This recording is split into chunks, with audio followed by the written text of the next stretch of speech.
Hi, buddies. Hello, how's everybody doing? How's it going? I'm super tangled right now. Don't worry about it. Siren, thank you for the first. Good job. Tag, thank you for the second. Welcome in, buddies. I hope you're doing well. Siren, good call on the spelling. Sometimes it gets us. Whoa. Are y'all having good days? Hi. It's been such nice weather here. It's been kind of cool. Not quite rainy, but it's been super lovely. No way, Teague. Thank you for the resub. I really appreciate that. Thanks, buddy. I love the little frog emote. It's wonderful. Oh, and there's this. Perfect. You're the best. Oh man. It's been a really good day. I missed you all last week. It just didn't work out. You know, sometimes the calendar does what the calendar does, and the schedule does its thing, and it was really doing its thing last week. But I definitely missed you guys. It was weird to not be here. You woke up a bit ago, now you're playing RuneScape? Yeah, so that sounds like a good time. That sounds really lovely. Good for you.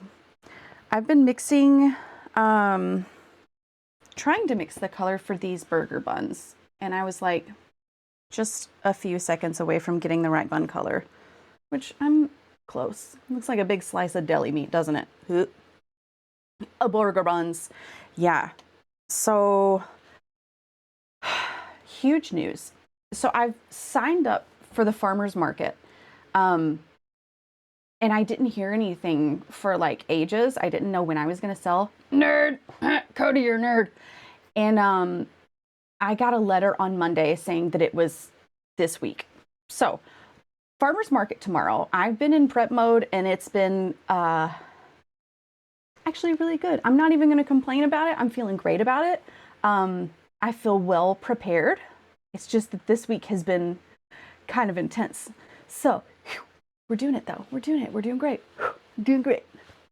It's been absolutely gorgeous there too, Teague. It's fantastic. Man, that sunshine, it doesn't cure everything, but it sure helps. The lack of advance notice, listen, Siren, I had many feelings about it. But instead of dwelling on that, I will just say I'm super happy to know when I'm going to be selling. And I got over all my big feelings. And we're here right now. So there we go. It's not a lot of time, but that's fine. I only freaked out a little bit. I did a good job with my feelings. But yeah, since I did in-person vendor events last year, I've upped my game a little bit, as in I own my own canopy instead of having to borrow my friends. So, you know, I'm a big shot now. But that was, you know, it takes a lot of earrings to be able to afford to buy something like a canopy. And I was really proud to get to that point and to like own a wagon to pull my stuff around in. So victories all around. It's been a slow, but I'm peeling this sticker off this big paintbrush. Now it's just going to be sticky, so let's not worry about it.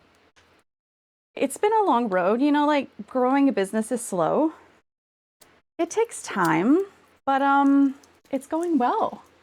Love a good wagon. Listen, if we're going to talk about wagons right now, I opted for a double-decker wagon with big wheels, and it was a fantastic purchase. I am like so jazzed every time I get out this wagon, and it's only been like 2 times that I've been able to use it because it's only the vendor event wagon.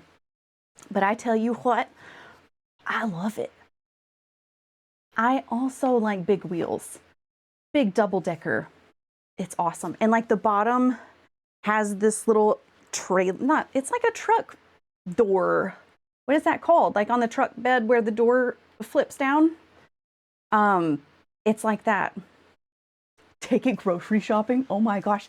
I think it has a 400-pound weight limit. So like I could put friends in there and tow them around. A tailgate, God.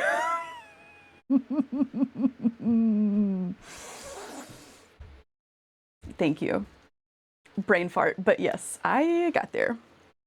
What's this? What's this? Yeah, a tailgate. That should have been ridiculous. Tow you around? I absolutely will. If you ever come to one of these events where I have the wagon, I will tow you around. Tow me around the farmer's market. And I'll take you to all the little booths and you can buy some bread and buy some tomatoes and veggies. Be so fun. I guess, hypothetically, we could get one person on the top and then one person on the bottom. It would be probably a lot more trouble than it's worth to be able to do that, but it is possible. As long as each person was below 200 pounds each, I think we could do it. Why you would want to, I don't know. I should just like put a dog in there instead and pull a dog around. It's fine. Or pumpkins, like a bunch of pumpkins. I could do that. I'm gonna worry myself to death with the sticky stuff on here. Sounds like it's for the children. Put all the children in there. Fit so many children in there. If we're just going on weight limit alone instead of like cubic feet, you could fit a lot of kids in there. They don't weigh that much. Okay, so I was in the middle of mixing this color. I will show you a little prototype from last week. Rubbing alcohol. Siren, get out of here with your good ideas. Let's do it. Otherwise, it's going to bother me forever. Sure. Yeah, just a little light kidnapping on a Saturday morning. I'm just kidding. If this does it. I do have some Goo Gone upstairs. I could have done that. So yeah, Teague, I saw your message up there. Buying your own canopy was a big step. It feels really big, doesn't it? Wow. It's a big grown-up feeling. Like, I made enough money from selling my art to be able to afford this thing that is required for shows that will allow me to do more events. It's pretty wild. You wish to be a kidnapping? Wouldn't that be so nice? Find a little sunbeam. Welcome in, Joe. Welcome in. It's been fun playing you guys in chess. I made friends with Joe today in chess, and so I've got, I guess, 4 games going on right now. I don't know what I'm doing in any of them. It's oh, brother. No, Cody, I feel the same. I'm not super into being a starving artist. Like, wouldn't it be cool? Wouldn't it be cool if we could find some rich family to sponsor us in our artwork? Like, Medici family, Renaissance, let's go. I would make you so many flying machines and tanks and paint so many paintings. You don't even require the sunbeam. You're just out. I love that. Okay, I'm gonna mix this ham slice. No. This, what am I even doing? This clay. Real quick, and then we'll get this show on the road. Right. We're gonna do it.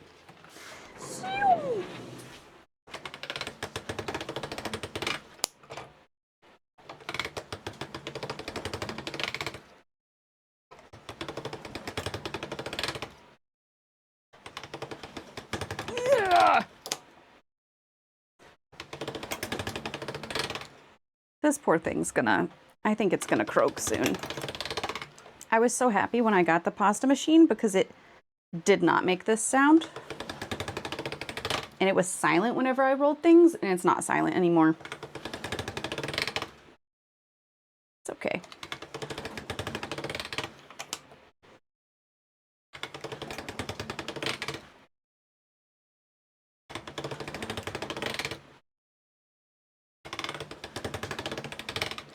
All right. Whee! Siren, your spirit animal Magusa has been unchanged for a number of weeks. Beautiful as ever. wonderful. But once I moved these goose heads, I just kind of stopped, I guess. Listen, if I finish this, we're gonna throw a party. Alice, you subscribe for 4 months, you get wrecked. You get wrecked. Love you, buddy. Why did you show up so nonchalantly with your cherry slushie? Like you own this place. Yummy, buddy. Oh. Okay, going back in chat, I'm trying to catch up. Siren, you like the sound? I also like the sound. It's not supposed to make that sound, but I know that I'm making memories for so many people when I continually make the sound. And that's fine. I'm happy to be of service. One day, again, when I sell so many earrings, I'm gonna buy a new pasta machine that has a motor on it. So I'm not gonna have to clamp it to my table. I can just set it on the table and I won't have to crank it. It'll just do it. But that's like hundreds and hundreds and hundreds of dollars. That's a lot of earrings. That's a whole lot of earrings. Okay, Cody, I did see the beehive you made for Joe's cake. Was that cake? What was that? Was that polymer clay? It was so cute. That was a great, great birthday cake. It's like the sound your car makes when you turn right. But I thought you just got that back from the shop. How many borgers do you have to sell to get the motor crank? You know what? Hold, please. Let's look. Let's look. I think I just have it tabbed up. It's... What is it? What is it? It is Marcato. Is that the brand?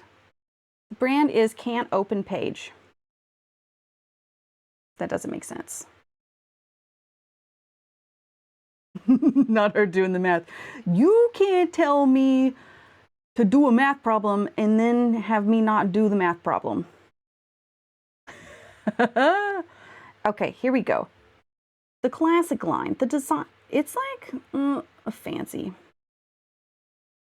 I just want the one with the motor. What is it? Pasta machines. Electric machines. Brother. Let's go to the basic line. What is it? I guess it's the Atlas 150. Okay, so the pasta roller by itself. First of all, listen. It's green. It's green, you guys. You can get it in green. Just go ahead and lay out your whole business plan. I have a profit and loss that I can pull up real quick. I'll pull up my database and show you everything. I really won't do this. This machine, $160 without the motor. Brother. Attachments. Is it an attachment? Where's the motor? The pasta drive motor, $165. That's a lot of burgers. And that's not with tax or shipping or anything.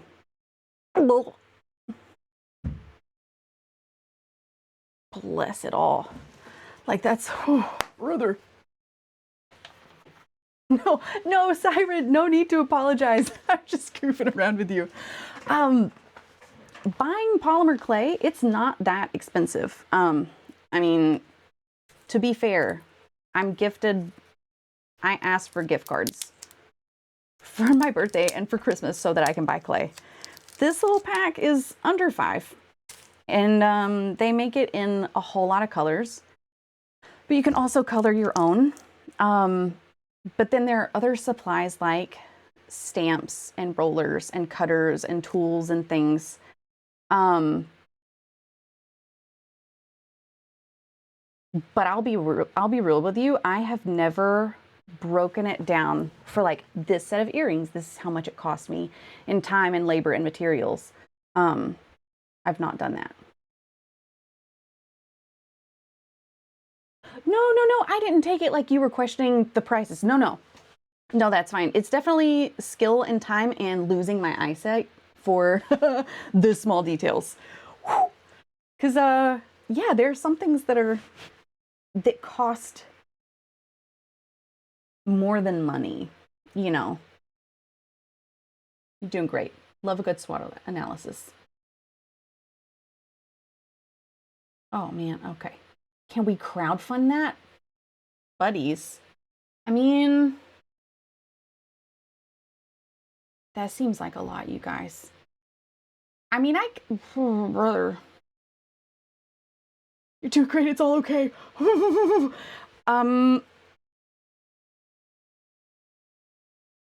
I don't know how to react to this. You all offering to buy me things. That is, let me have a minute. Let me think. I can put it on the throne. I do have a throne. I don't think I've told anyone that. Embrace it. There we go. I do have a wish list on throne. Ooh, it's art books and paint.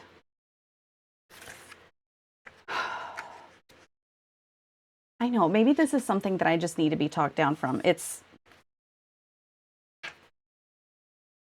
I don't have a problem being generous to other people, but being on the receiving end is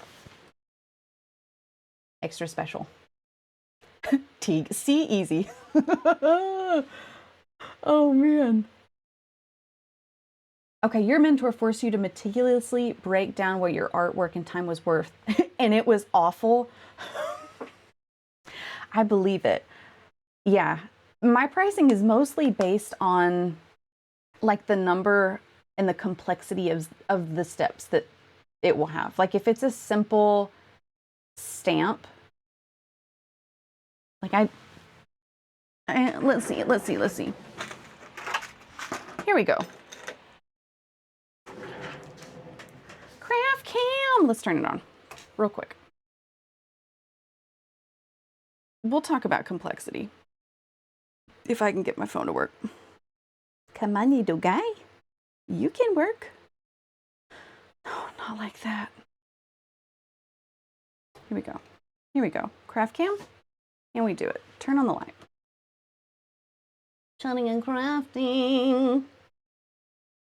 Come on, you can do it. You can do it. You can do it, little guy. You can do it. You can wake up. You can't. Are you gonna die?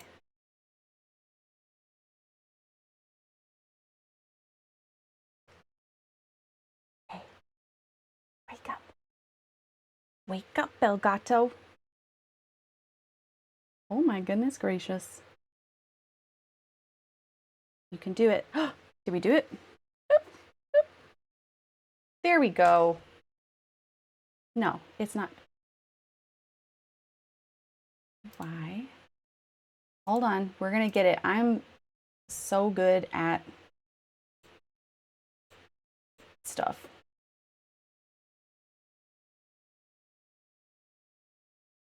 I'm not good at this though. Here we go. Come on, Elgato.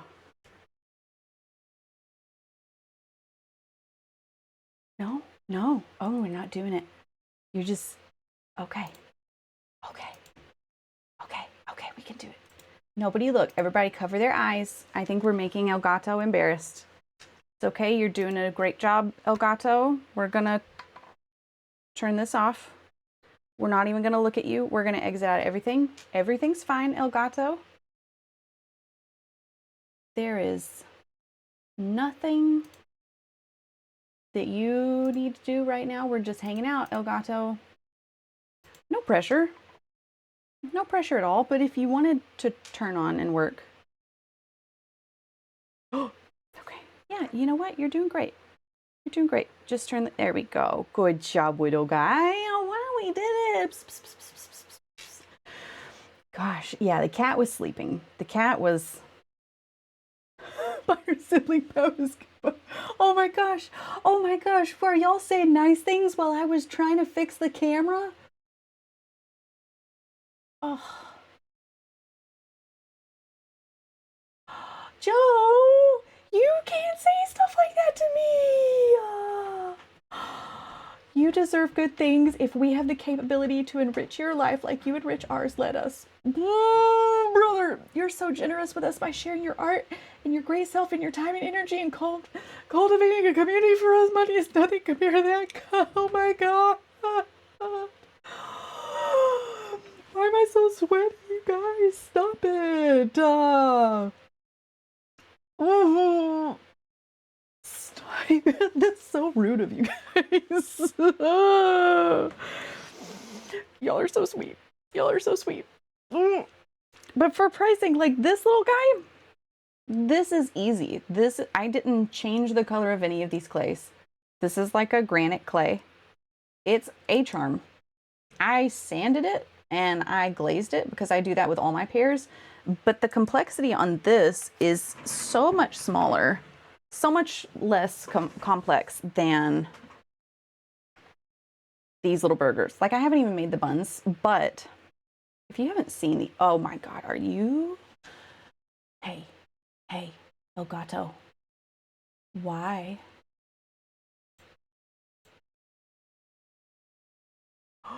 El Gato! Oh my God, it's like it knew I wanted to show you something. Oh my goodness. So this is going to be a wild studio stream if it's just not going to do its thing. I'm going to have to end the task every time. Every time. Oh. Wow. Yeah, is she going to show up? Get loved and supported, you nerd. You need the lotus. I can make you those. I think, I'm pretty sure I have more charms. Okay. Can we do it? Can we do it? Okay. We're just going to be sideways. Come on. There you go. Okay, let me see if I have the charm real quick. Yeah. Ah!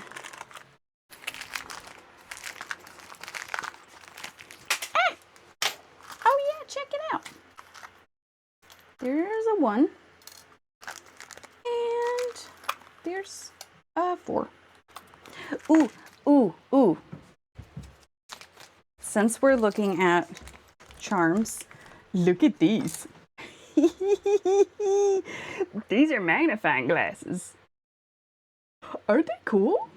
Oh my goodness. I made a pair, I called them Whodunit because it was these magnifying glasses and it was over, I tried to make it look like parchment, but it had words written on it like you were a spy and you were reading in a book. That was fun. I've kind of gotten away from using charms because they add weight, you know? Boo. Like these little acorn guys are so cute.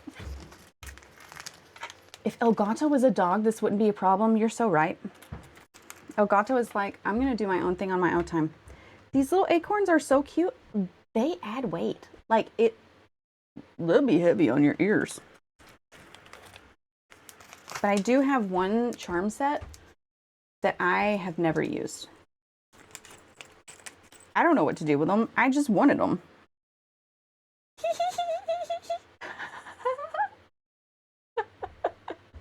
Isn't it cute? I don't know what to do with them.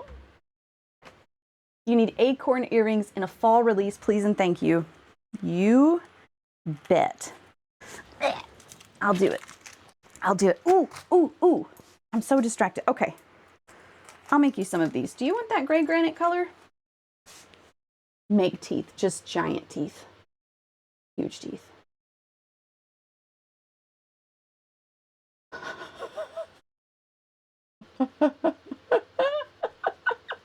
Contractually obligated to fight you. That's how siblings are, you know? It's in the rule book. Oh, yeah, I can do that. I will do that for you. first of all, we're gonna keep getting distracted. Are y'all ready? I need to make burgers. I have 60 of them to make, and we're not gonna do it right now. You're gonna okay, bet. And if you don't want the stone ones, just tell me what color you want. But anyway, these are not as complex as these burgers. Okay, I'm gonna risk showing you. Can you see the detail here? Like those tomatoes, I learned how to make, it's called a cane. And if you've ever seen like shops that make hard candy with like pictures inside of it, and it's almost like they stack tubes of color, and it'll just be a lot of tubes of color, and you'll be like, they don't know what they're doing. And then they'll roll it out really thin and cut it, and it's a picture of like Mario jumping or something, and you're like, that's witchcraft. That's what I made. That's how I made the tomato. And I did it wrong, but it still looks kind of cool. And the pickles, they're so little. But like, this is a lot more complex than the lotus earring, right? Because we've got the patty on the bottom. Patty was textured, even though it's not really going to be seen. Cheese is melty. I was really proud of that. We've got the lettuce that, hold, I got a new tool to make. Okay. Where'd it go? I did have a paper towel. There we go. I made the lettuce look like lettuce leaves. Oop, bye Joe, safe driving.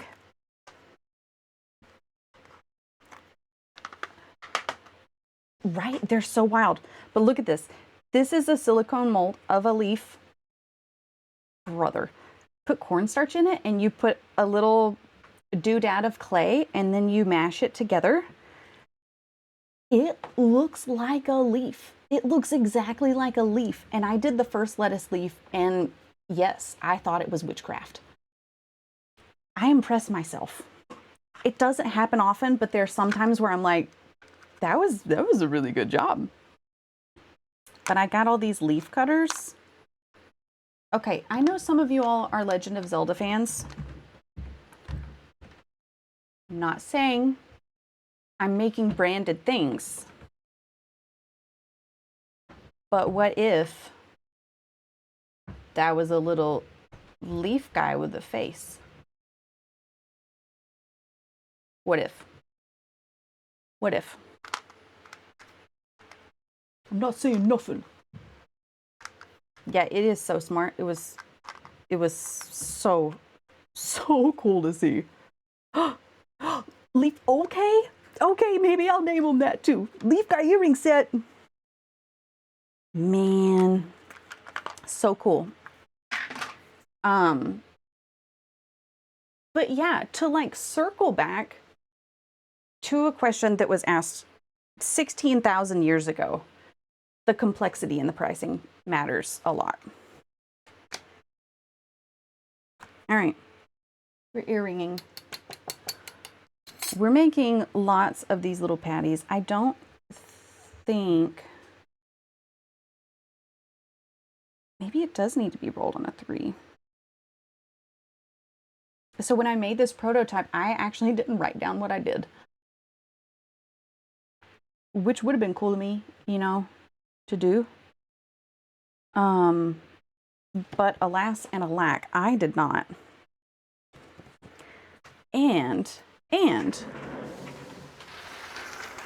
we've got to make lots of burger earrings. 60 of these. I don't think there's enough square footage here to make 120 buns at this thickness. So I'm either going to have to mix the clay now, or I'll probably have to do more clay. So, okay, it's fine. We're going to deal with it. We're going to start by, I'm going to make these a smidge thinner because yeah, these definitely need to be thinner. I'm conserving clay, you guys. Just a dude who likes leaves. Pretty simple, nothing to see here. It's fine. He likes to play hide and seek. Don't worry about it. Playlist is lit, thank you. Okay, yeah, not writing down what I did. I do have a book that I write down things in. And look, I'm even showing you my recipe. I just haven't gotten to the bun yet. We'll get there, gang. We'll figure it out together.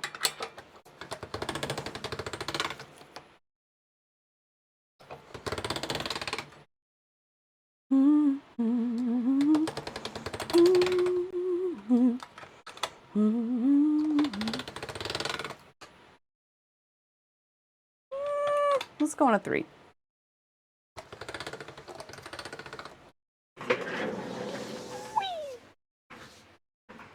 Okay, try to match the prototype. I think that is too thin. I think it's supposed to be on a 2. Back to the drawing board.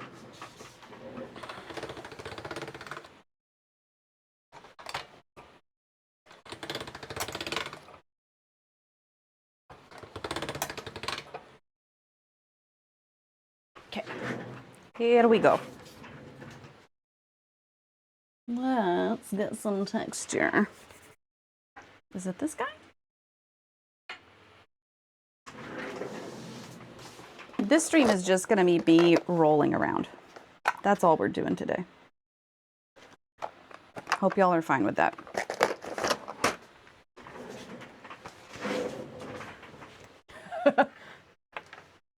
Very different kind of burger recipe. I'm gonna tell you how to make a burger that you're not allowed to eat unless you want to die. It's delicious.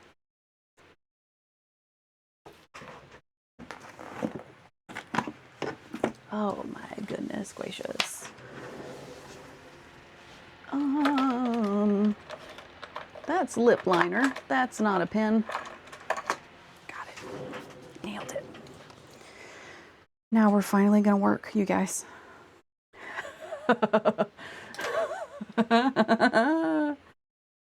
It's just 3 hours of me in the rolly chair. Okay.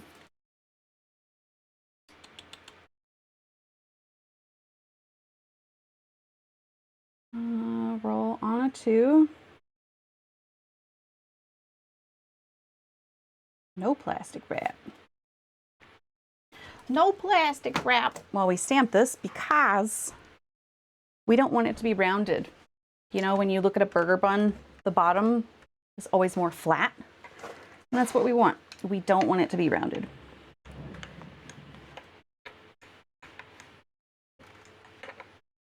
Just a little texture because it's bread.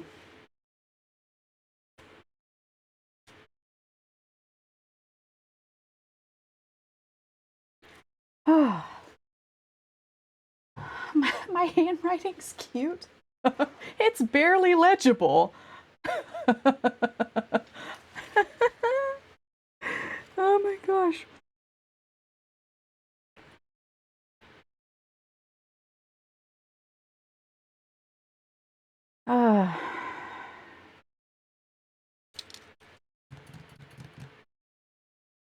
I guess I shouldn't be second guessing myself. I just need to do the work. That's all that's to be done.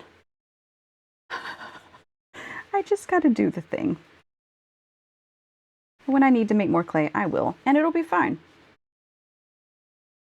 Anyways, you know, as I make more and more sales, I'm able to buy more supplies. And it's been kind of an okay month. And so I got those leaf stamps, and then I also got some other molds that are flowers. I'm so jazzed about it. Be Delulu until it's true. Okay. I'm gonna start with the best. Look at these molds, you guys. Are those lovely or what? I'm so excited to do these. I mean, would they kill a cat? Yes. leaf molds. Yes. Always need more leaf molds. My other leaf mold has like 2 leaves, and that is a lot of work. Tulips. Really lovely. Fall release is shaping up to be lit, don't you worry. More flowers. I don't know what these flowers are, but I bet I could figure it out. Who are these guys? Are these? They're not hibiscus, are they? They don't have that big stamen. I don't know. They're pretty. They're flowers. We're gonna be fly at Thanksgiving. You got that right. More flowers. What is this? I don't even know what this is. This looks like a spider. It's not. Cactus. I can tell that's a cactus. Oh, maybe it's an iris.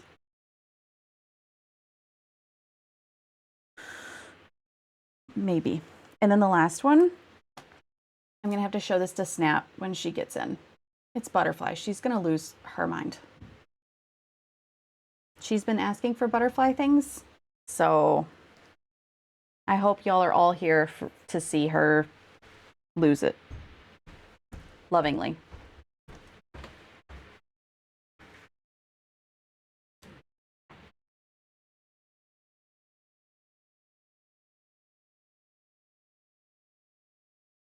Ooh, while I have you here, in case you didn't see on the Discord, we also have merch. I was so busy this week, you guys. I finished that that dumpster garden, and then Cowboy did the lettering, and then I was able to put it on a bunch of stuff. I have a real logo now. So if nothing else, I'm really trying hard, like so hard.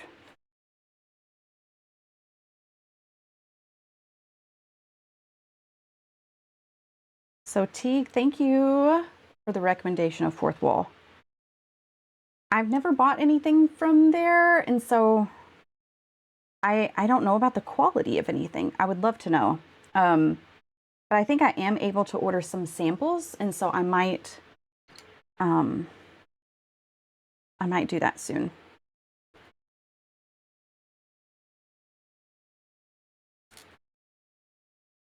But I really want one of those embroidered hats.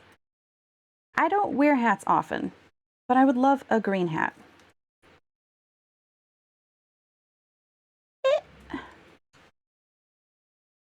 Doing it.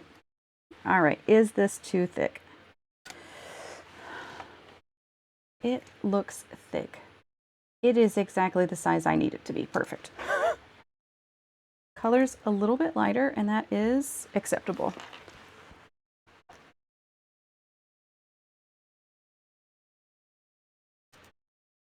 Roughing up the edges a smidge, because that's what it looks like when it's pulled apart. And if these are kind of misshapen, that's fine, because sometimes they get squashed in the bag. Put a hat on. Okay, we've got visor, we've got witch, we've got gardener. What would you like? It's a brioche bun. Have you ever made brioche? Because it's so good. Visor, witch hat, or gardener?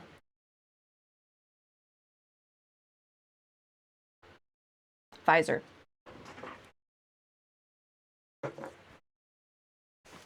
Because we're working hard. You know what? And we need shade from the sun, so. I don't know if I can do it with the clippy. Can I? Under the clippy? Oh, we're going under the clippy. Okay. Oh my god, it's so cute. It will go with your bun. It's the perfect color of bread. Let's get to work.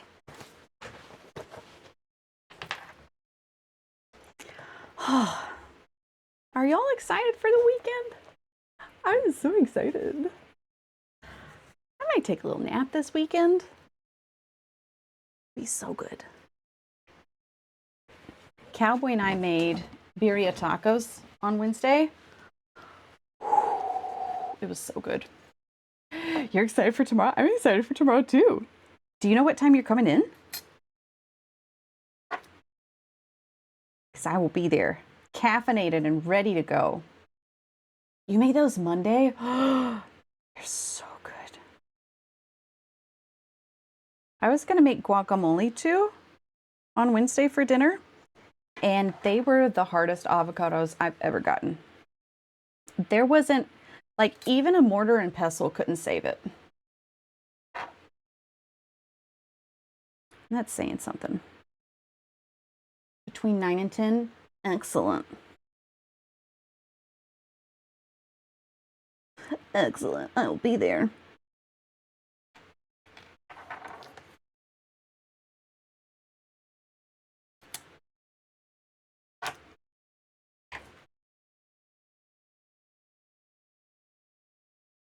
I think my setup is at 6 a.m. for the farmer's market. I'm gonna pack my car tonight. I do think I have everything packed up.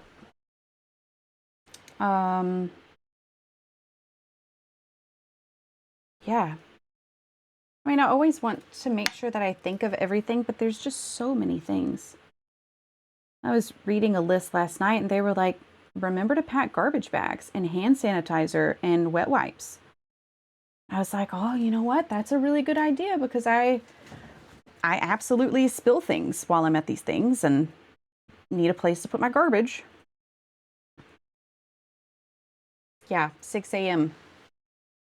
And that's not wake up at 6 a.m. That's wake up and shower and put on your game face and clothes that are not pajamas and be out the door and arrive there, wagon loaded up. Oh, it's going to be great, you guys. I do love vendor events. I'll be honest with you. I really like talking to people. I bet you couldn't guess that since I'm streaming and talking to people. But I do enjoy it. Am I exhausted afterwards and need weeks to recover? Yes.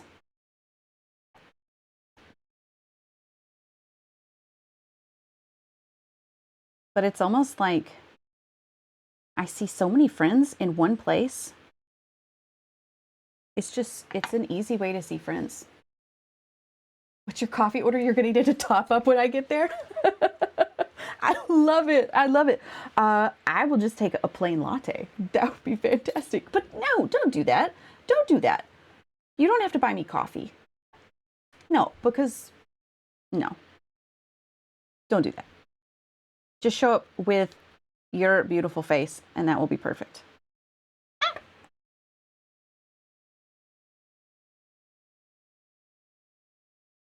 Okay. Sometimes I think, like, unfortunately, I've been to a number of funerals in my life. And it's wild going to a funeral and seeing so many friends that you haven't seen in years. You all may remember a few months ago, one of my high school friends died. And I hadn't seen my high school friends in years. And I had the thought, like, if I could have a funeral while I'm still living so that I can see all these people, that would be great. But I guess that's just called a party.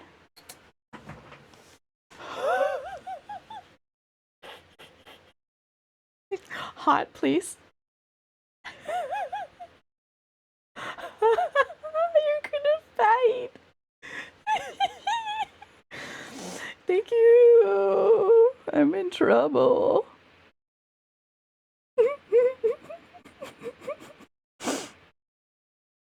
Thank you. You're very sweet to me. Thank you.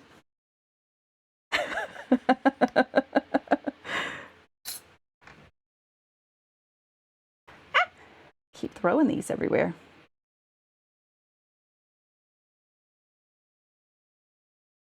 Okay, I think this album is about toast. Who wants to choose the next album? Body doubling with you in editing? Fantastic. We're going to get our work done together because we are business people. Day list. Okay.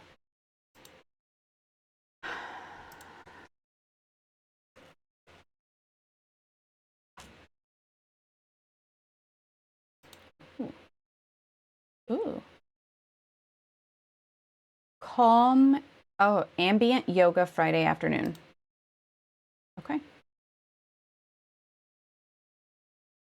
This is probably still because I usually have chill guitar playing. Oh yeah, body triple. We're gonna get work done. It's studio time, you guys. It's studio time for everyone.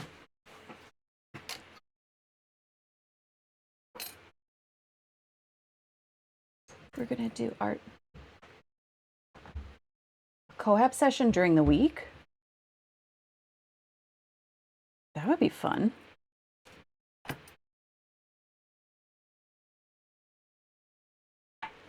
Like stream or like VC?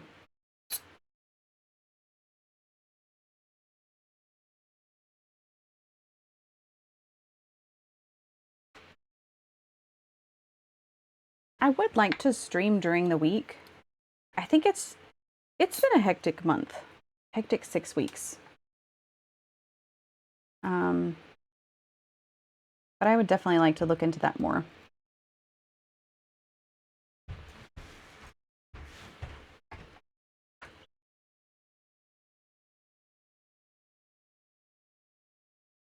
Oh, you'll do it in Zoom. That's fun.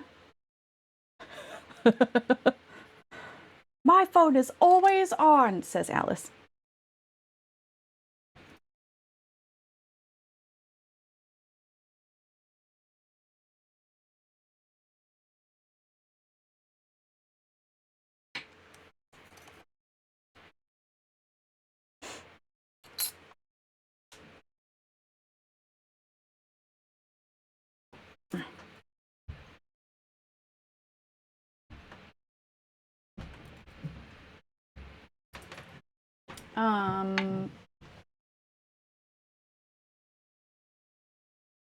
Teague, join us in the studio, buddy, whenever Tofu, His Highness, is done doing what he's doing.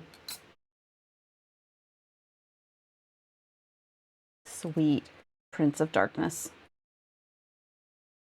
Love Tofu.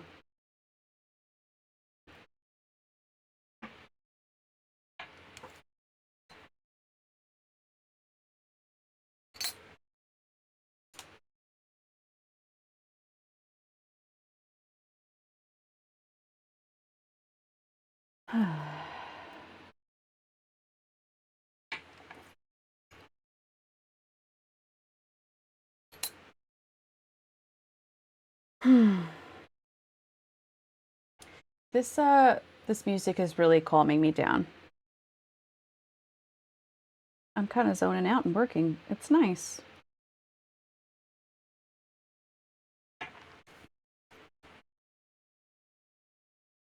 Ooh. Oh, begging me to throw the ball again, even though he's getting overheated. Please more. Please more. Siren, they're so good. We're making the bottom bun now. I'm gonna eventually, see this eye hook here? I'm gonna bend that. And then we're gonna lay it flat and put some adhesive and then pop that bottom bun on. But I've got some of them cut out and we're texturizing the edge. And then after this, I'll do a little coat of paint because like the buns are always white in the middle and more cooked around the edge. So we're gonna imitate that. Oh, Snap! Hi. Hi, Snap. Hey, I have something to show you. Let me know when you're ready.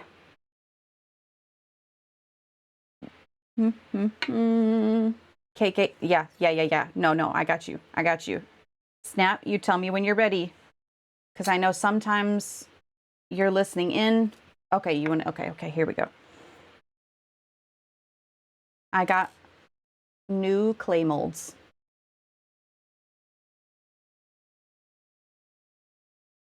What do you think, buddy? Yeah, we were talking about you. I got a lot of new stuff. We got lots of flowers and butterflies and leaves and whatnot. So, hey, also, I'm gonna be at the farmers market on tomorrow. On tomorrow, by the way.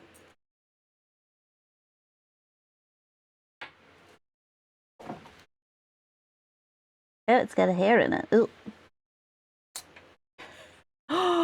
Oh yeah. Oh yeah. Have you guys ever met IRL? It's the first time meeting.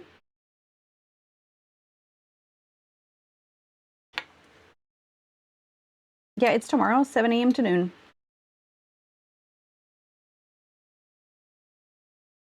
Oh, you guys are so sweet. Friends.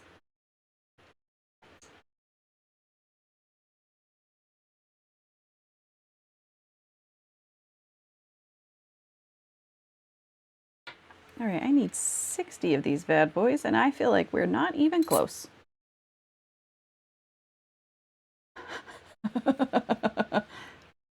We'll get the fire station's pretty close, so I think we'll be good.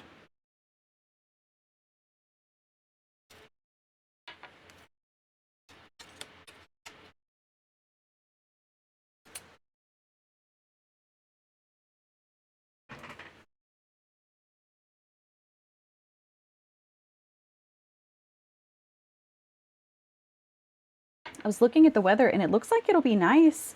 Like a little bit chilly, but not rainy. So that's good.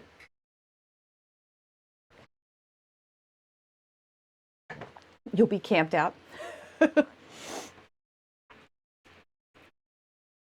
have the other sale at the drive-in next weekend, and unfortunately, it does look like there's going to be rain. So maybe my hope is everyone will will be wrong, and it will not be rainy next weekend. This cream soda's giving you life. GG's, buddy. Congrats to Siren for gaining life. I haven't had a cream soda in ages. Not since I was a youngster and like was it Jones soda was all the rage? Oh yeah. Oh yeah, Mother's Day is this weekend. That's right. Perfect. Okay, we got. Oh no. 2, 3, 4,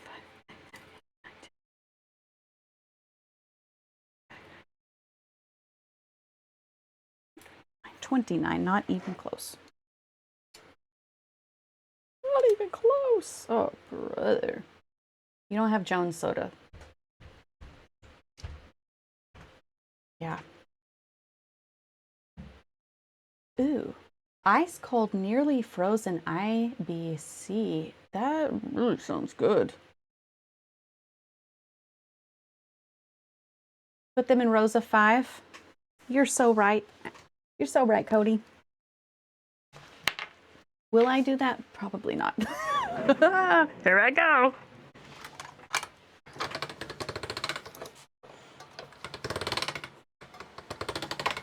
I'm just kidding. I'll do it. I'll put them in rows of 5.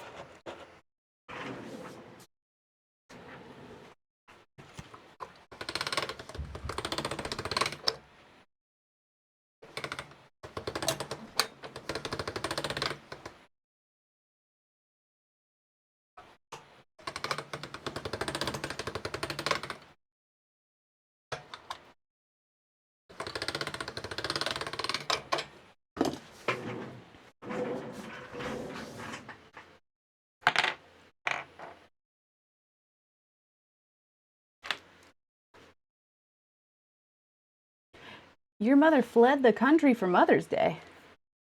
Oh.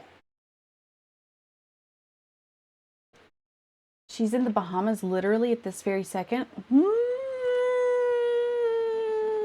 That sounds pretty nice.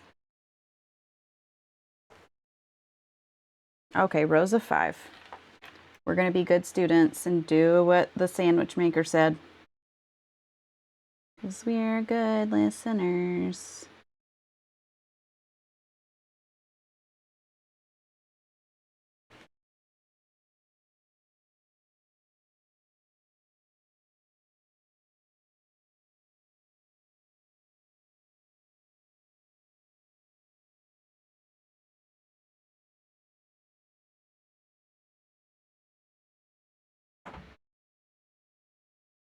Boom.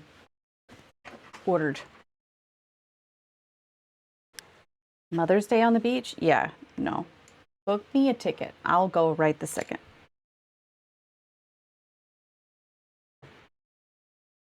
Oops, didn't text you. I mean, my family would have to come too. I couldn't just bounce.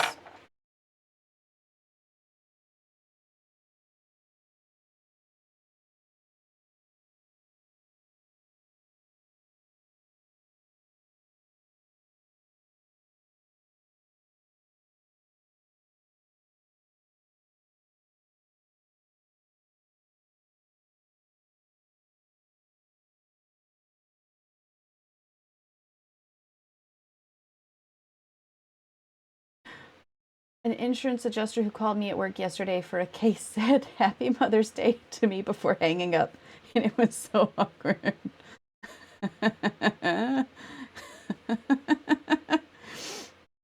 Did you say thanks, you too?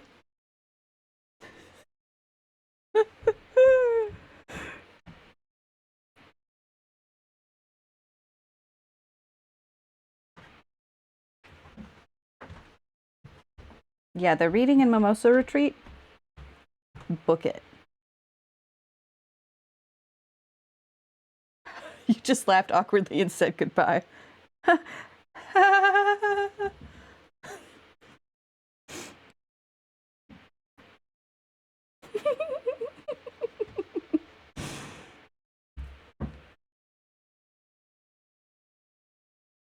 How embarrassing. You're assuming a lot from a 30-second phone call. You sound femme, so you must be a mother. Bless.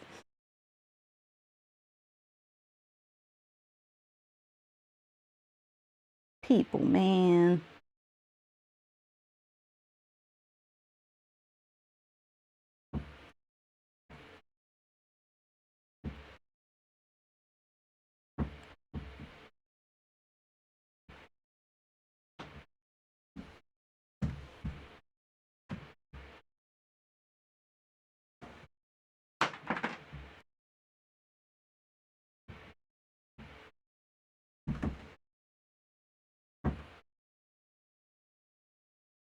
Okay.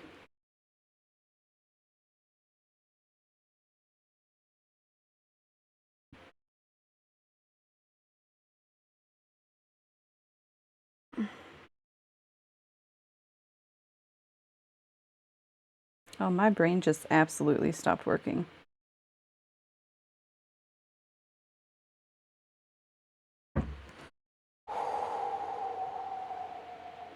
Fully went on standby mode. So we're just going to make some extra. See how that treats us.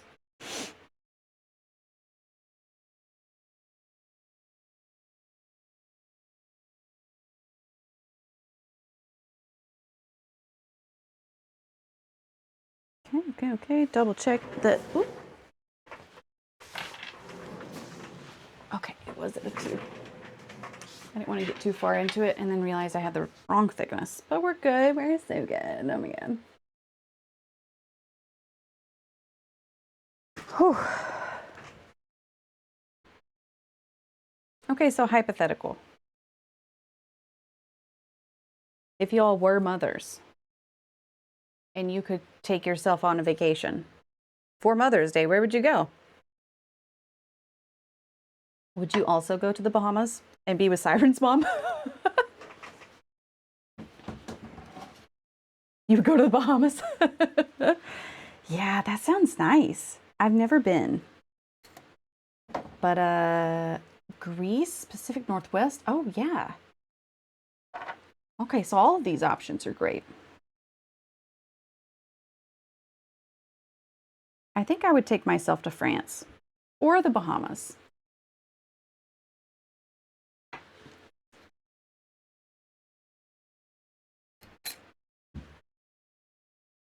You didn't even get an invite.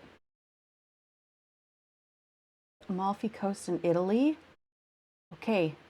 Teague, if you had to take a trip, where would you go? Money's not an issue, travel cost, nothing is, there are no barriers to travel.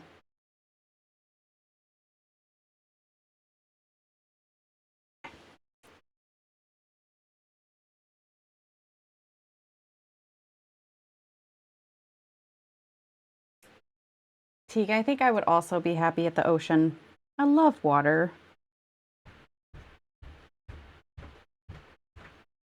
Put me in an aquarium. I'll be fine.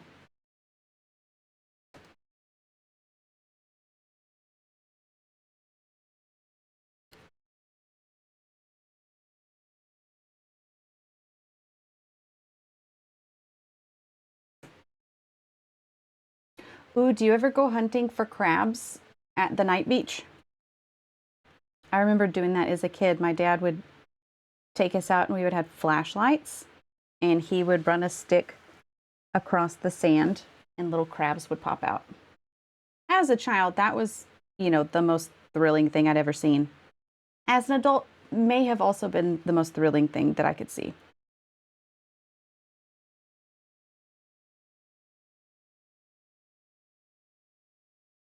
No crabs. Boo.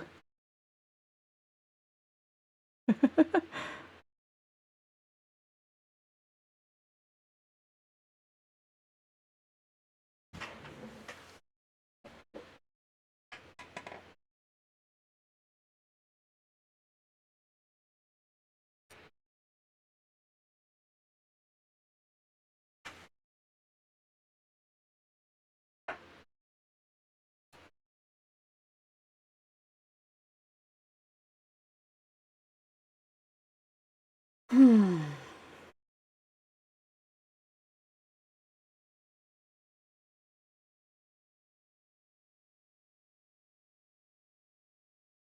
Our Chamber of Commerce in our town, they've started doing overseas trips. And I don't know how good of a deal it is. I think it might be like, I don't know if it's a bus tour or like how great the food and the tourist stuff is. But it was a little enticing. They went to, I can't remember where they went to last year. At some point, they did go to Greece, and I was really wanting to go. We did not go. I think what I need most is just someone to hold my hand while I buy tickets, maybe body double me scheduling a trip, and then I'll be able to do it. It's not that I wanted to do a bus tour, it's that I didn't want to think about planning something.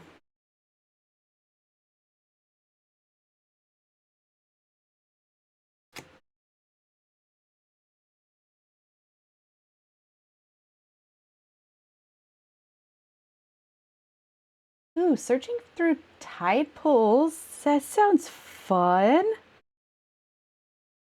Oh man. I've never been to Oregon either. I think was it you, Cody, who mentioned that? I've never been. That also sounds good. Basically, all of the options that you all have said are wonderful. Rent a chateau with a bunch of people and play D&D.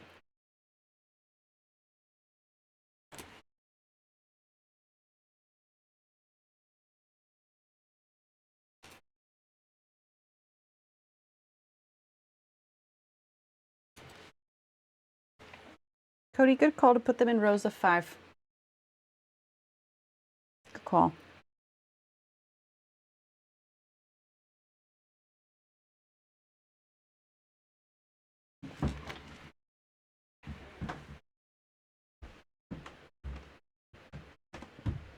Ooh, you spent a few summers working in Oregon. I don't know where those places are, but I bet if I looked it up, it would be cool. What kind of work did you do over the summer? Was it for horses? Horses.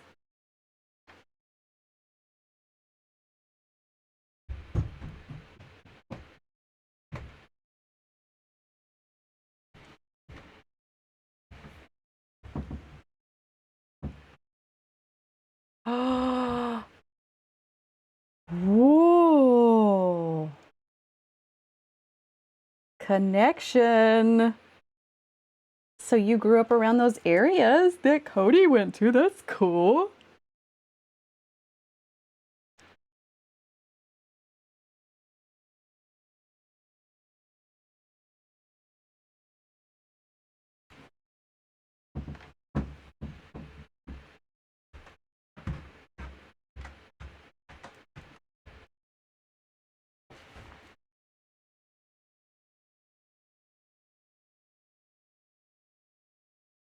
$45.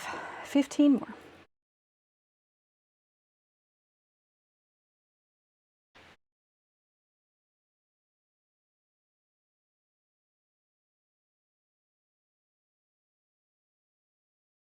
Oh, cool. That's cool, Cody.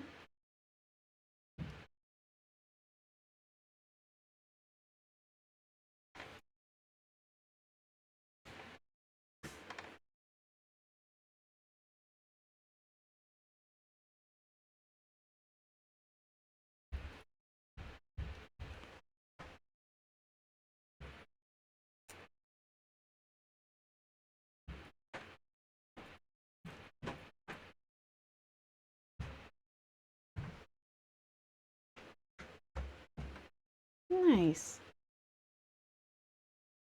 Very cool, you guys.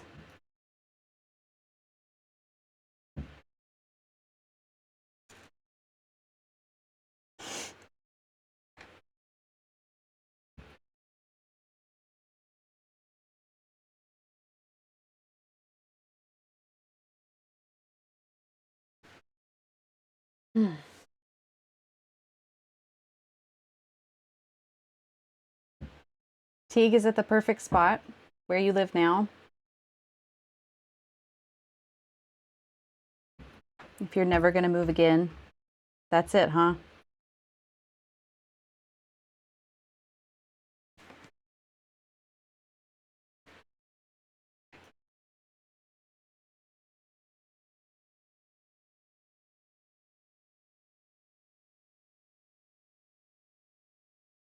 Just a few more left.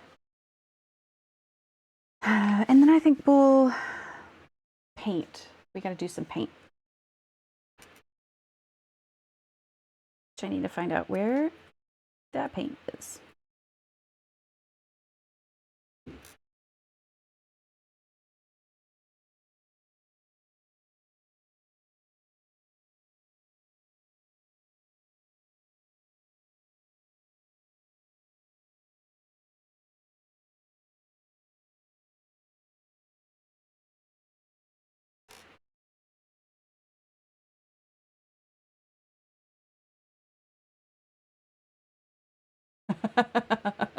Cody, Teague, please tell me your address.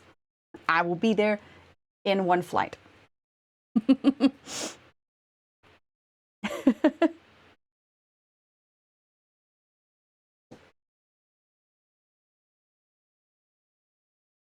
Like, Cody, do you have actual dreams about them? Or is it like, I would enjoy eating and drinking these things?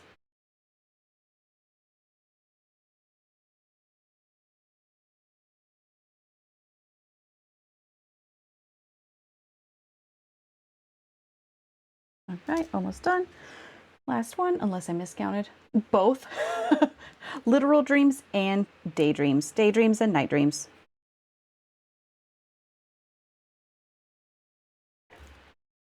All right. 60. Oosh. 60. Let's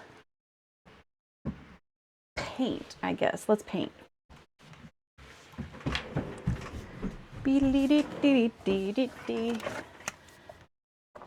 Let's see. Ooh, toasted marshmallow. Yep.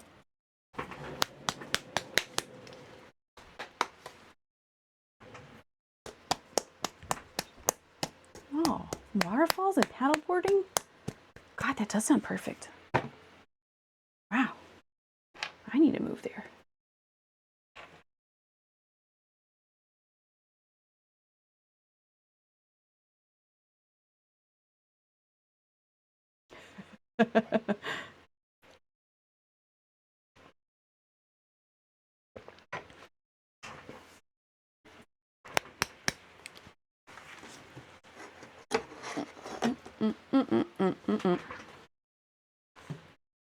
All right.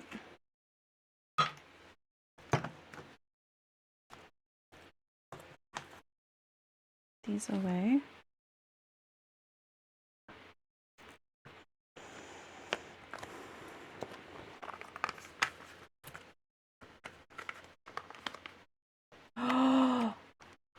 Oh no. You went down a river rated for rapids in an inner tube? That's fun.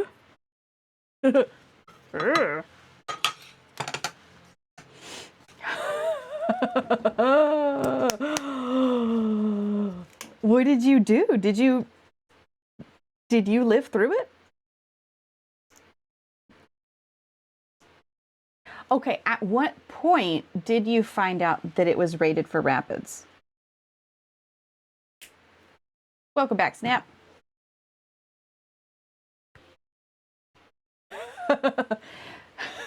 We went down a river rated for rapids and we were all in barrels.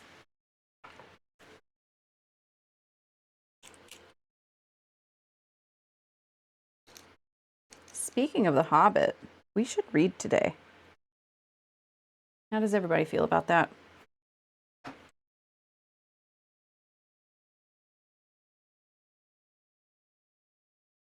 Cowboy actually bought The Hobbit. Yeah, we'll read. Oh, Stretch, thank you. Cowboy bought The Hobbit because she was tired of waiting for me to read it. So, you know, I'm just helping people read is what it is. By frustrating them by not reading. I started Charlie and the Chocolate Factory with Bingo and Gumbo, and we haven't read it before. They've also never seen the movie. Thank you for the stretch and the hydrate, Snap. And it's thrilling.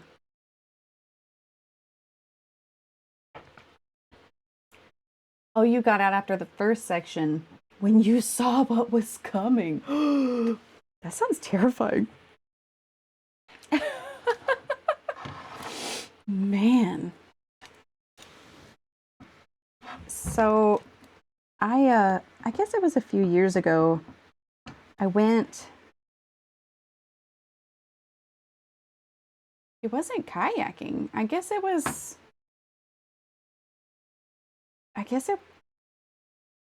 I don't know. We went down a river with an instructor. And of course the guide had done it a million times and he asked our boat like, how do you want this trip to go? And the people in the boat were like, let's get wild with it. And I had a moment of panic when there was a point that the instructor submerged part of the boat and it started bending in, and Flippy was right there where it was bending, and I was watching him go underwater, and it was a really bad time. Did not enjoy. And not even like, haha, we're going through trauma together. It was like, I'm going to watch someone die in front of me. Of course, everything was under control. Did my mind know that? No.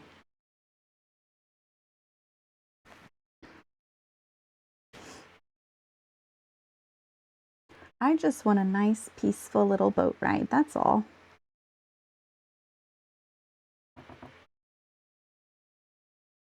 Hi, Flippy. Hi. No, it was terrifying. You're so tough, but I thought I was going to watch you die.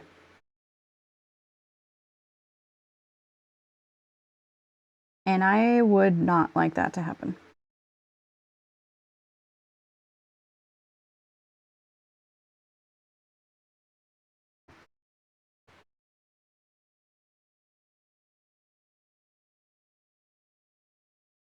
We're all holding. Alice, take your time.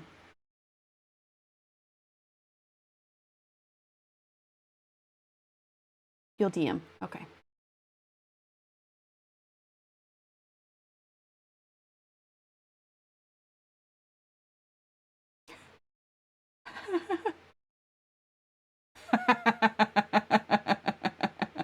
Yes, Alice. It is.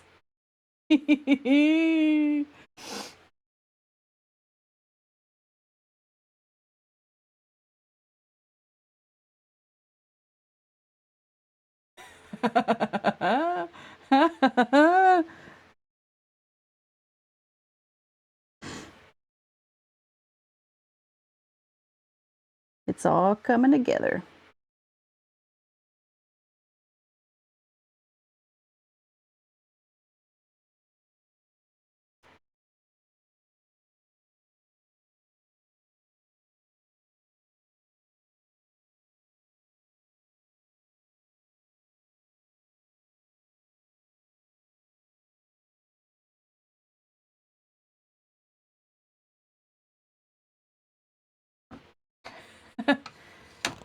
Flippy, Alice just learned who you are.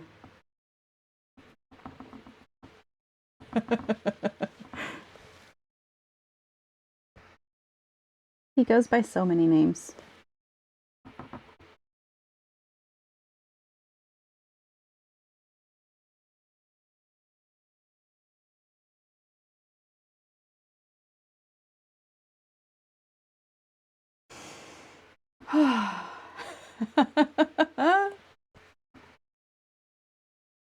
Okay, so I don't know how long you've been lurking, Flippy, but we had a question earlier.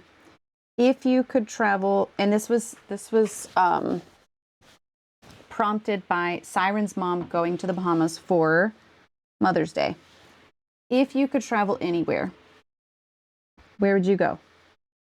Whether it's just you or a family trip or with friends, where's your place? We've gotten Pacific Northwest, we've gotten Greece, we've gotten Bahamas, we've gotten France, Italy. What would be your number one place? No barriers. Okay, in Portugal.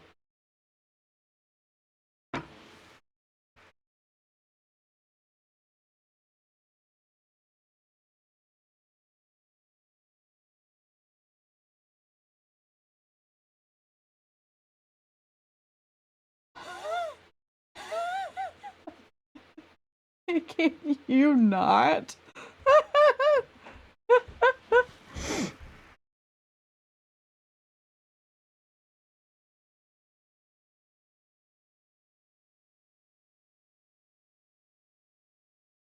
Snap cannot stop.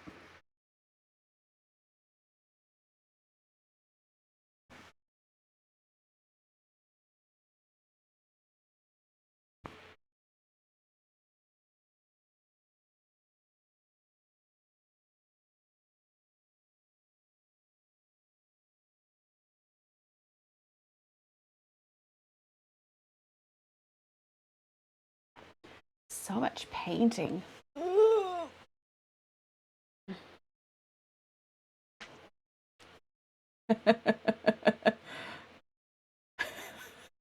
Just now on live stream, figured out that Flippy is one of my IRL friends. It's a good thing you were nice to Flippy. Oh, Teague, you can walk to the beach from your mom's house? That sounds really nice. And so they are making fun of me. You want to go to Greece? Bet. That would be fun.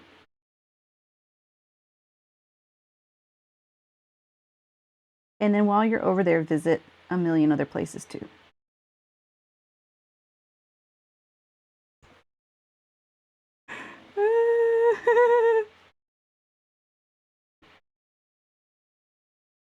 But Alice, what if you had been rude? And then you had to face Flippy IRL. And Flippy knew who you were. Someone write a book. I am never rude.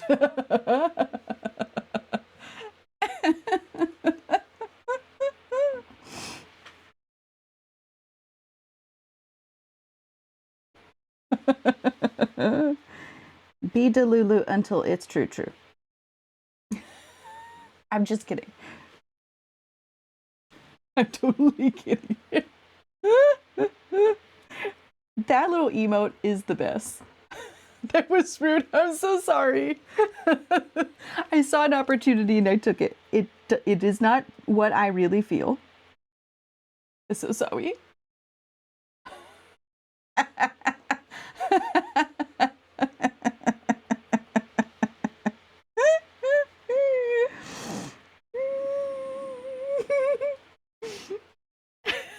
Oh no. Flippy's never offended. Never.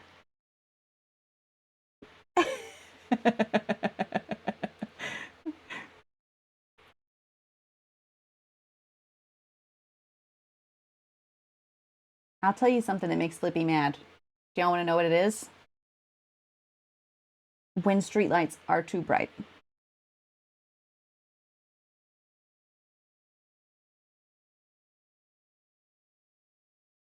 That was a wild time. Everybody's on Flippy's side.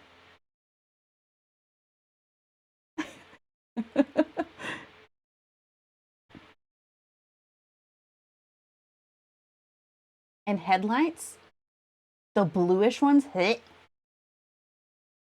gosh, and when they're angled straight into your eyeballs, or if there's a lifted truck and you're in a little sedan and it's terrible. There's a truck in our town that has a horn that sounds like a choo-choo train. I hate it.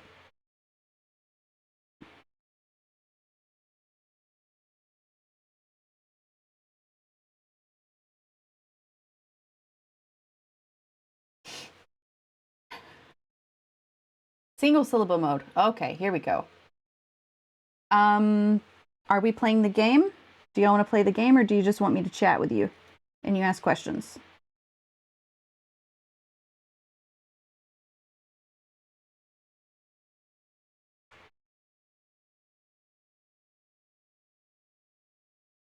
Actually works well because I'm done painting. Oh, you have them on your car?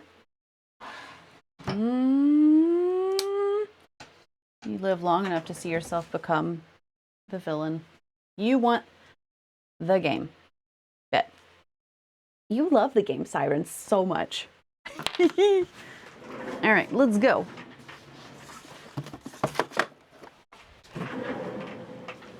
We're making our way through the deck. Yeah. So, look at this guy's face. Game. Okay, for a reminder, if there are anybody lurking or watching who have never played, we are playing a game called Poetry for Neanderthals. And the way we play it in chat is that I will hold up a card for you to see in chat. Yeah, everybody get prepped. Stretch. What earrings am I wearing? I'm wearing blue donuts. Blue donut earrings. Game time. I'm going to hold up a card to the camera that you can read. My job is to get you to guess this top one and eventually to guess the bottom one. However, I'm only able to speak in single syllables. Now, if Cowboy was here, Cowboy would be holding a big bat and would want to hit me on the head with it if I spoke in a word that was multi-syllables. But she's not here, so, you know, chaos reigns. If you guess the correct word, I will say your username. and I will say yes. And at that point, I'm allowed to say the word that I'm prompting you to say, even if it is multi-syllable, just so everyone is aware. Bingo and gumbo to do the bat. You know what? I would not like to get a TBI before the farmer's market, but thank you for the offer. It gets violent.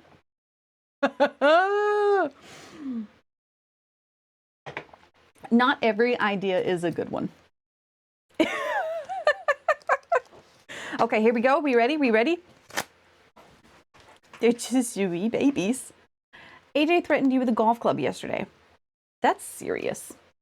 That's really serious. Okay. Here we go. Oh, you're in ads. Ow. You know what? We're gonna hold. We'll hold for 2 minutes and 30 seconds so that everyone can come in. If you're a subscriber, you can still see me. This is one of the perks of subscribing, that you don't have to sit through ads. You can also use Amazon Prime if you have that to subscribe to the channel. Get rid of ads and not be stuck. We're holding. Ad prison.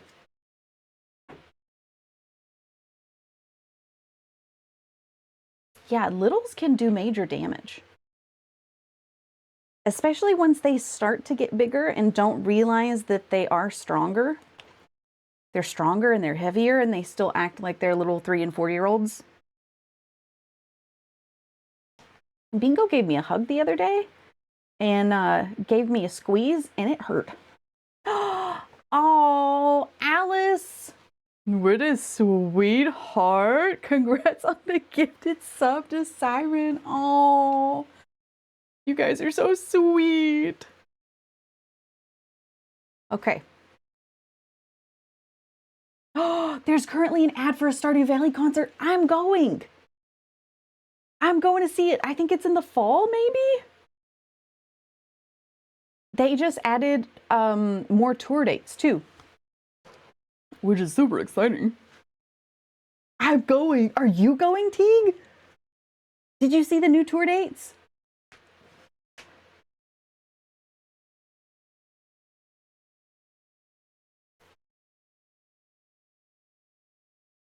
Okay, we've got 45 more seconds.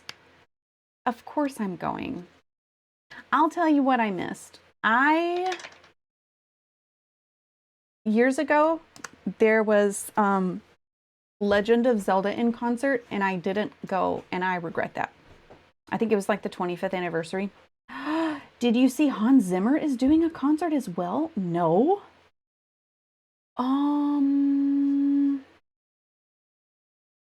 And How to Train Your Dragon. What? Oh, you're not going, Teague. I'm so sorry. Okay, I need to look up Hans Zimmer real quick. See where he's gonna be. Is it like all of his famous movies?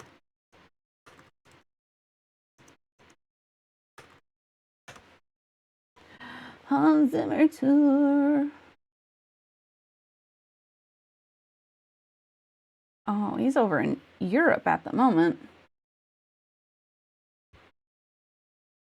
Let's see. Let's see.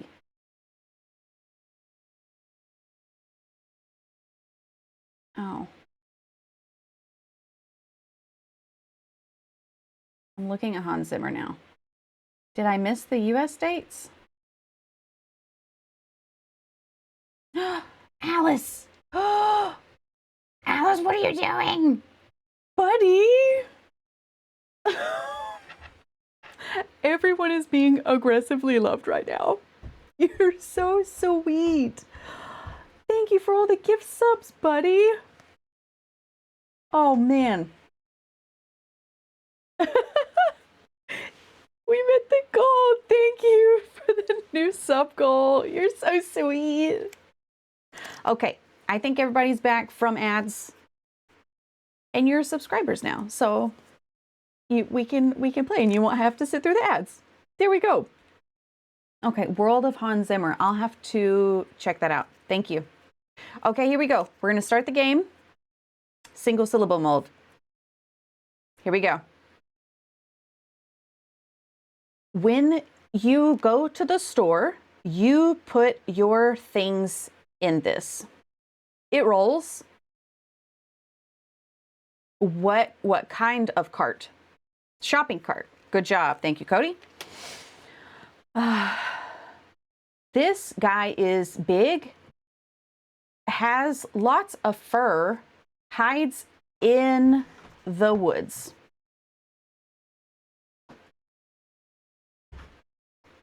Bigfoot. Yes, good. Good job, everybody. The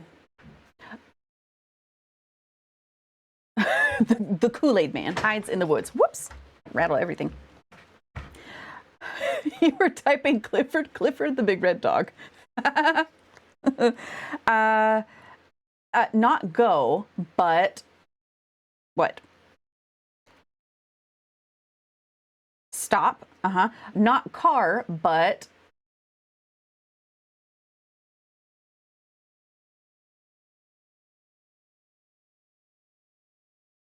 truck. Yes, truck.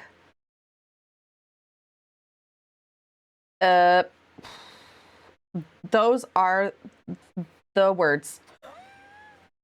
Truck stop. That was a struggle.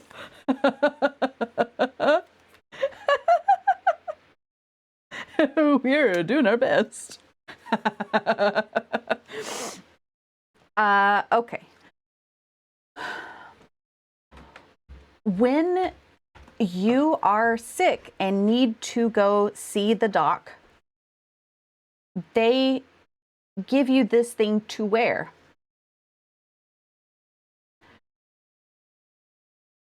Shows your butt. Ties in the back. Hospital gown. The mask shows your butt. It's a hospital gown.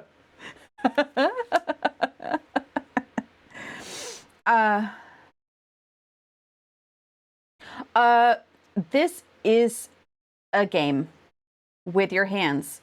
It goes 1, 2, 3, 4.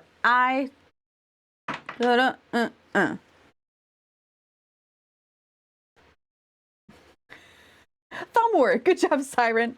Yes, if you were only wearing the mask, your butt would be out. That is very true. Good job for thumb war. Patty cake. I love it.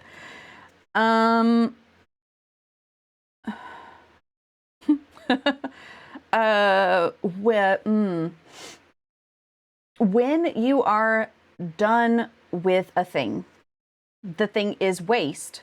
You put this waste in this type of bin. Trash? Yes. Trash can. Good job. Do you all like confirmation that you're getting the words? I'm going to start holding up the cards. When you want to get drunk on cheap drinks, you go to the bar at this time.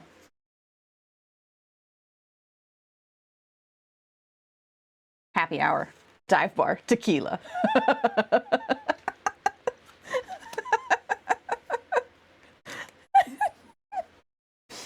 This is when Cody's guesses get unhinged. Women's night. This thing is on a bike. You hold it with your hands. Is on the front. Brake and bell are on it. Handlebars. Yes. Good job, handlebar. We're going straight for the 3-point guesses here because y'all are doing wonderful. This is when you are glad with a friend and slap hands up tall. High five. Tequila. Slap hands up tall. High five. The highest of fives. Ooh.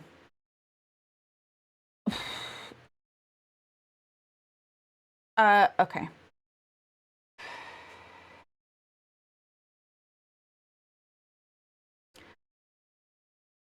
Wait, what did I say? Okay. Oh, you're right. Well, thank you. I don't know how to do this one. So I'm gonna say it to the crowd. A salt lick. How would you say this? I was thinking like you trap deer with it. Like they lick the salt and then you shoot it. Maybe not. Yeah, for deer. But I was trying to think like how do you say salt? You can't say pepper. Horse vitamin. How do you say vitamin with single syllables? We're gonna skip that one.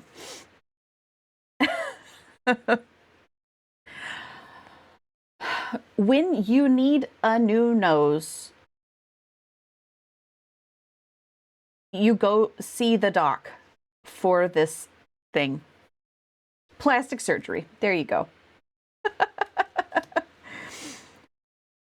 uh, this is not a horse, but is shaped like a horse. Is black and white.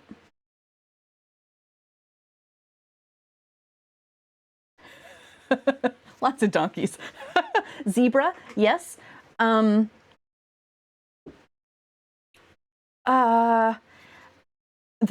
black and white is not a what is the type of print that the black and white is in? Stripes, yes, zebra stripes.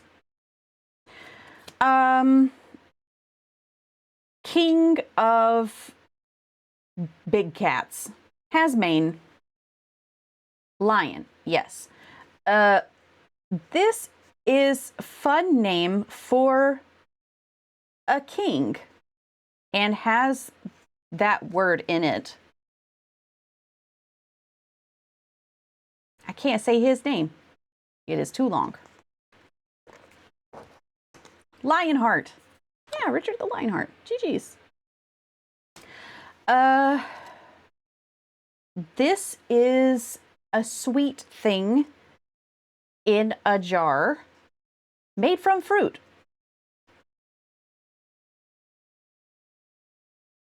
You put it on toast. Jam. Jam, yes, yes.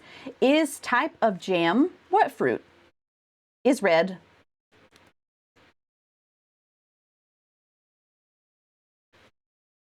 Strawberry jam. Good job, everybody. Y'all do great. You do great.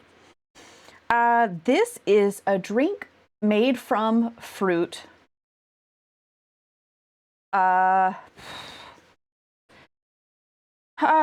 Tequila. No, Cody.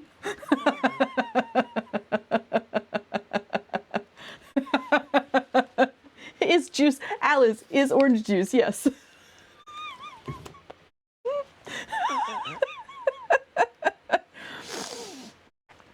Strawberry margarita. Okay, Cody, she's sundowning.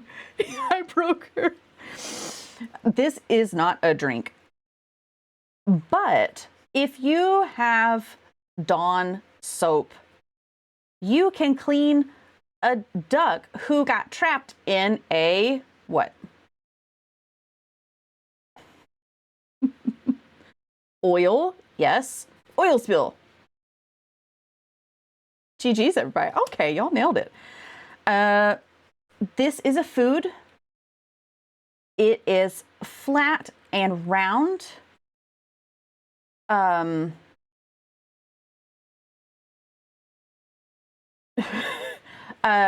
Is sweet. It has fruit in it. Is had at first meal of day. First meal of day, food.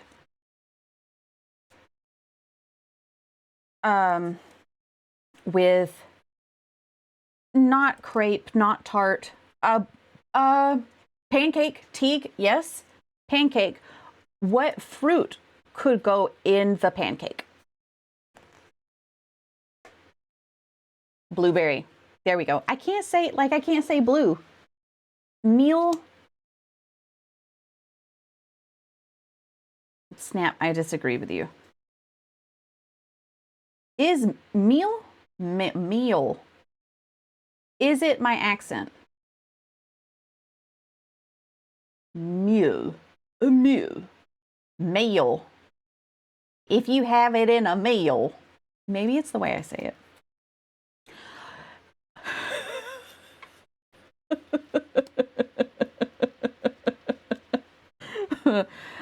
Okay. When you go to the lake to catch this thing, yes, Siren, you want to catch fish. You use what tool to catch the fish? Fishing pole. Good job. Okay, next up. Is a lil cat with stripes. Can be big cat. Is orange and black. No, Cody. Tiger, yes. Is a tiger. Lil tiger. The babe is called a what? A tiger what? Tiger cub. Small. Small. I was thinking about a small baby tiger. The baby. This is a meal that you eat, like a broth or a stew. Soup. Yes.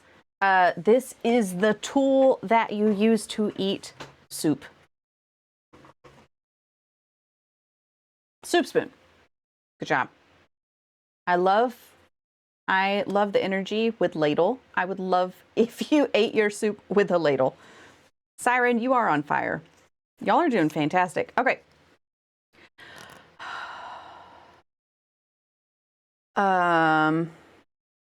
For fun is a fun game shown in films with when you use the thing you put your head on at night and you hit guys with it. Pillow fight. Yes. Okay, Siren. Okay, show off.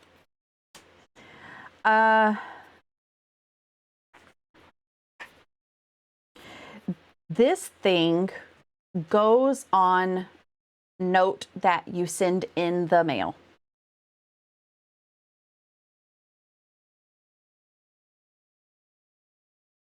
A stamp. Yes, a stamp. If you are a nerd and have lots of stamps, you are a stamp collector. Yes, stamp collector. Good job. Y'all are on fire. Oh, it's stamp collection, but okay, Siren said it. And so did Alice. Okay. When you are cold, you wear this thing on your neck. Scarf. Yes, Siren, a scarf. What is the scarf made from if it comes from sheep? A wool. Yes, Flippy, wool scarf. Y'all are on fire. I feel like that's cheating.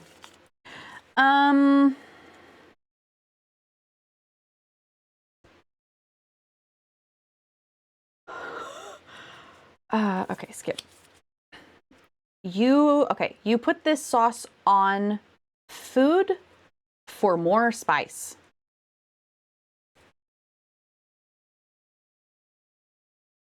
Hot sauce. Hot sauce.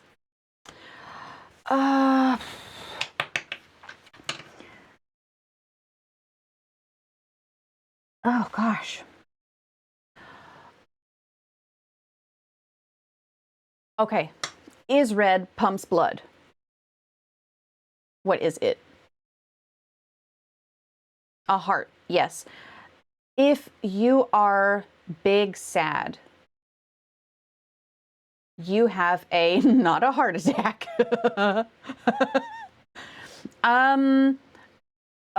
Alice, yes, broken heart.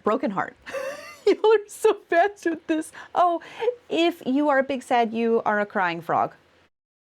What if I turned it around and it was that emote? Just so sad. Rich guys work here with stocks. Wall Street. Good job. Stock. Y'all are on it. Y'all are on it. When you die and peeps go see the dead you, they see the dead you at this place.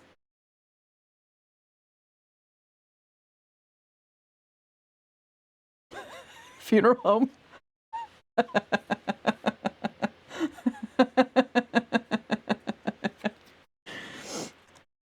When I'm dead, you just go to the graveyard and you dig me up.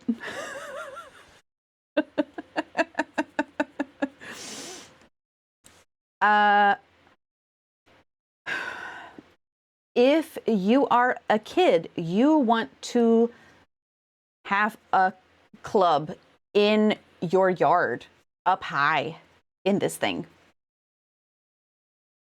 A treehouse. Good job.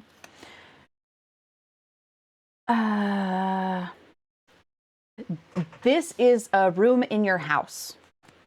You cook food here. Kitchen. Yes, a kitchen. In the kitchen, this is where you wash a dish. Kitchen sink. Flippy, you're on it.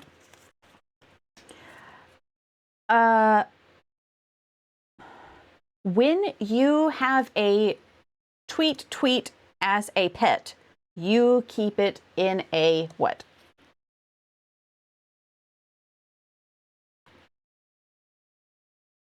A bird cage. Good job. This will be the last one. You ready? We're going to make it a good one. This is a baked thing. Is small and round. Has a spice in it. Hold. It is a baked good. Not fruit, not starch. Carb.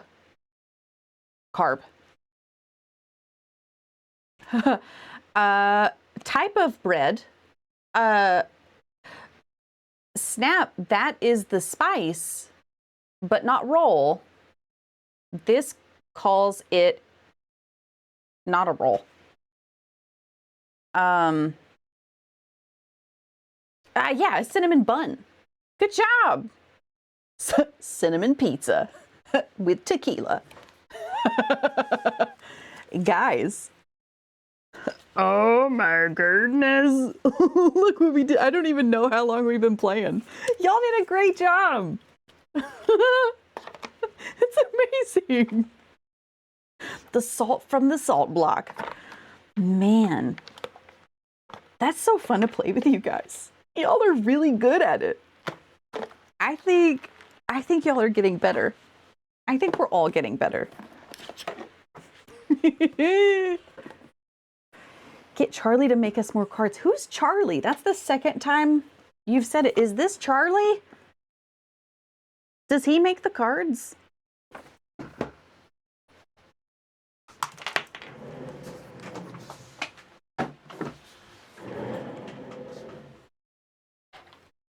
Oh, Chachi. Oh, that's right. I knew that. Yeah, tell Charlie to give me a list. We still have a ways to go before we go through all the cards. And then there's another side to all of them. But still, one day we will run out. Okay, next up, I've got to bend all these little dudes so that they lay flat.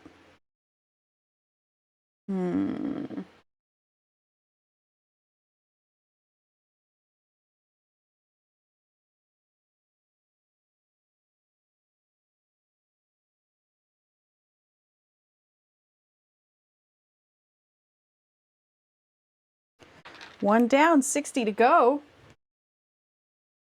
Y'all are the best. Alice, thank you for the gifted subs. You're a sweet, sweet friend. It's such a fun game to play with you guys.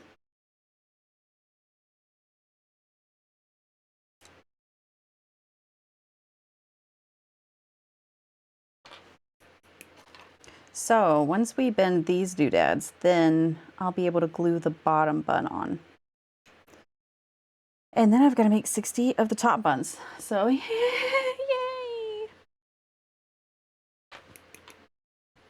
And I have to click these like tongs every time just to make sure that they work, you know?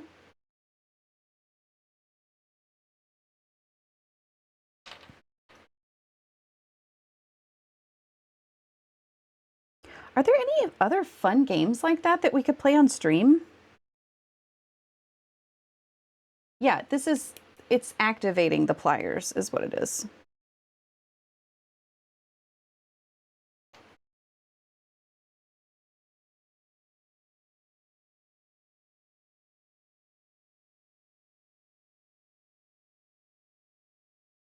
I don't really like how much that's popping up. However, I don't know what to do about it. That's just all there is to it. I'm trying to make it lay as flat as possible, but same with the drill. Yeah. That is the drill sound. Okay, we'll work for a little bit more. It's almost 4 o'clock. How about I try to get as much of this done as I can, and then we'll read a little bit of The Hobbit. Does that sound acceptable to everyone?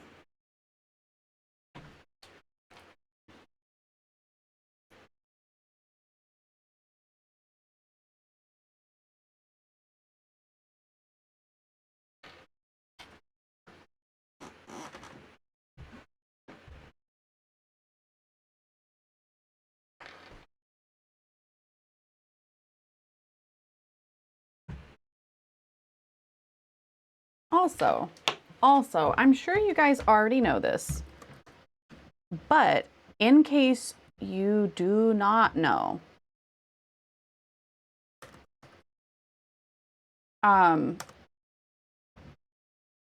Teak streams, and so does Siren.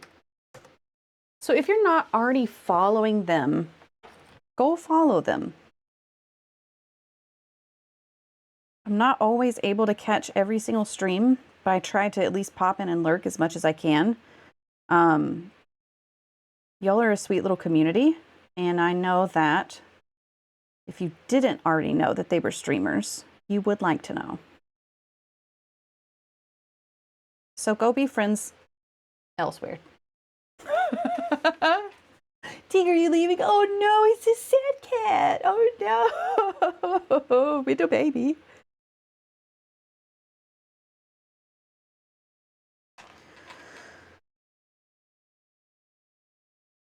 Is it the music too? Is the music getting sad? My day list is a bummer, you guys. Oh, yeah, it's a good little community. Okay, this music is too much. What are we doing? What do we do? We're gonna do Death Cab for Cutie. That's what we're doing.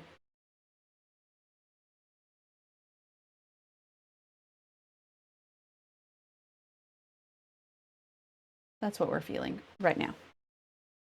Whenever it decides to play. There we go.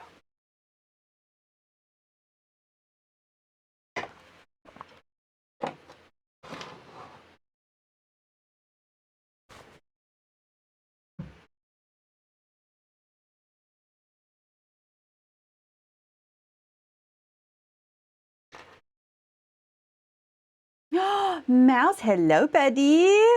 How you doing? Millard. Also, Look at this. Since I'm already on a roll, we're gonna give a shouty to Mouse too.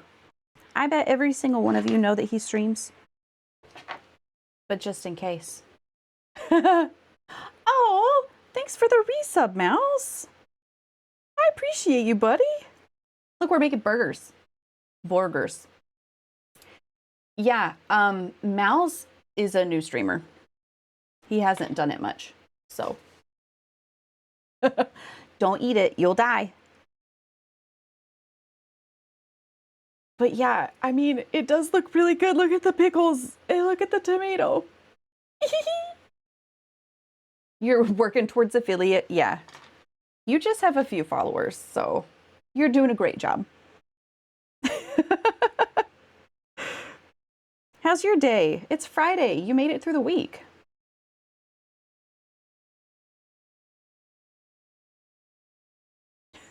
I don't think he's ever played Fortnite, actually. I think that's more Cody's thing.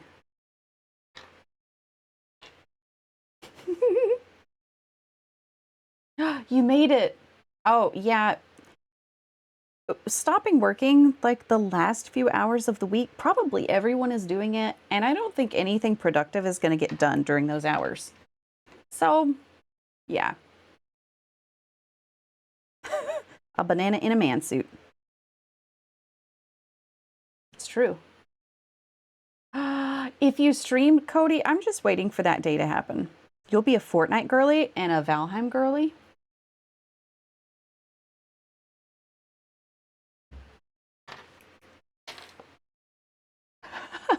Oh, also, Teague, you got a new computer, right? Are you up in gaming? What's your status? Cody, your computer, I think, needs some love before you can stream, right? It needs some encouragement.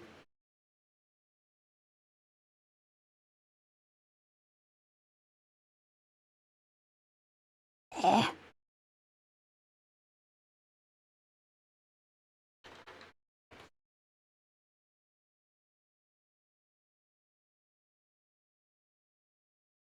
All right, all right. I'm not being very gentle with these. I'm afraid that they're just gonna break in half, but I don't think so. You don't even attempt it? Oh, your poor computer.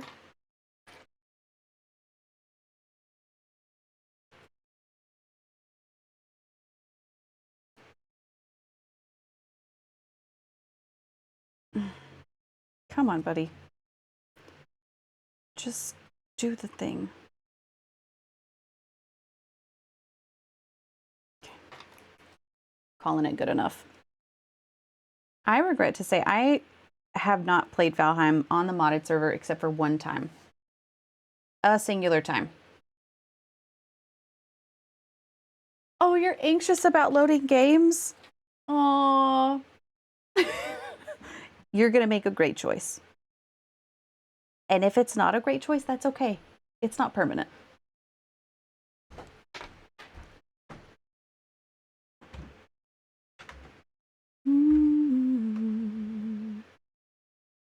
Okie dokie. I think what I'm gonna do is do a whole separate bake for the bottom and the top bun.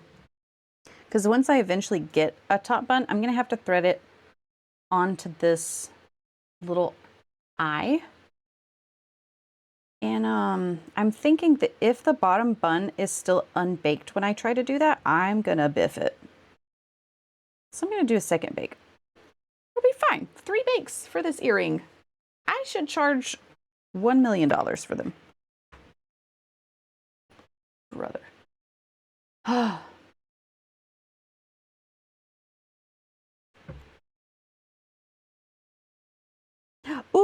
Ooh, there is fun news that I don't think I ever told you.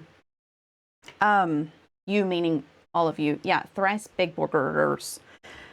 So the little breadwinner earrings that I made, apparently the stores that I sell at, someone bought them and they use them as a miniature in their dollhouse. Did I tell you guys that? I'm still excited about it.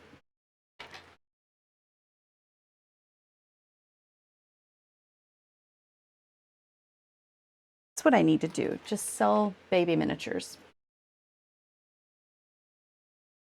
Oh, you had to stop yourself from buying more games? Oof. It's hard seeing the potential in everything, isn't it? Okay, good luck on Valheim.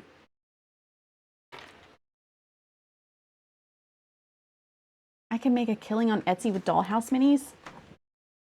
Oh, Siren, that's okay. You're great, buddy. I am not on Etsy. At one point, I oops, just put that anywhere. I do have an account, but I've never listed anything because of the fees.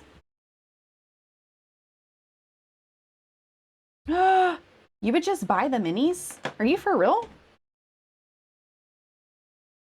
I mean, it's less work to make minis than to like put it on jewelry. Okay, I'm just like halfway talking through this idea. Huh. Yeah, mixed things about Etsy. I do have one woman in my town who she's had a lot of success with Etsy. But she also got in like a decade ago when it was a really wonderful time to get into Etsy. Especially for polymer clay, though, it is super saturated. And I don't know how I could be profitable on Etsy.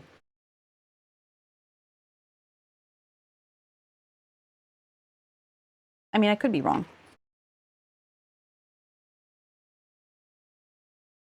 It has happened in the past where I've been wrong. I will admit it.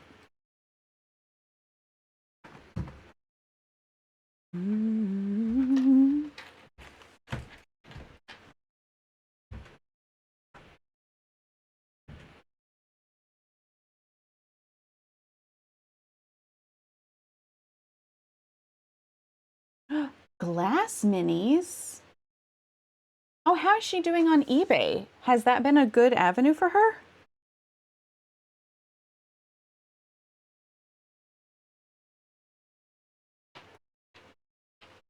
You've set up an Etsy for your crochet, but you've not listed anything on it? I was shocked the other day when I saw your business name pop up on Facebook. And then I clicked on it and I was like, I know that person. You need to advertise that stuff, buddy.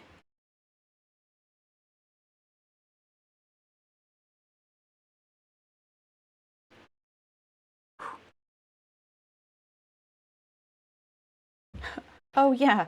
I have a Facebook where I post sometimes. She does really well on eBay, promoting on Facebook and Instagram. I like that. Does she do? Okay, Teague, I'm very interested. I'll DM you later to follow up. Um, is she a glass blower?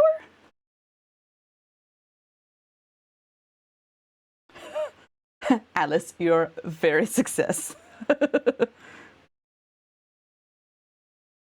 scammers, though, they're wild, aren't they? Mm-hmm.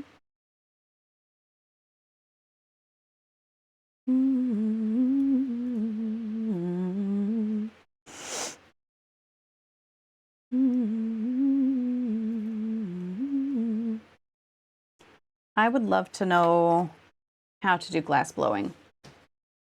Oh, that's so cool, Teague. My love for glass blowing was ignited on a school field trip. I don't even know. Surely I was in high school, and I don't even know where it was. Um, but I remember I had this little necklace that had a corn cob on it, and I wore that thing until it broke. The little clasp broke on it, and I was sad. But I loved that. I went on a trip not too long ago. I think we were in Chicago, and there was a Glassworks there, and they had kind of an open studio on a Friday, and we went to watch, and it was so fun. They were making a roller skate out of glass. Yeah. That's what I was thinking, Flippy. There you go. Brains. Sharing that brain cell. And it was...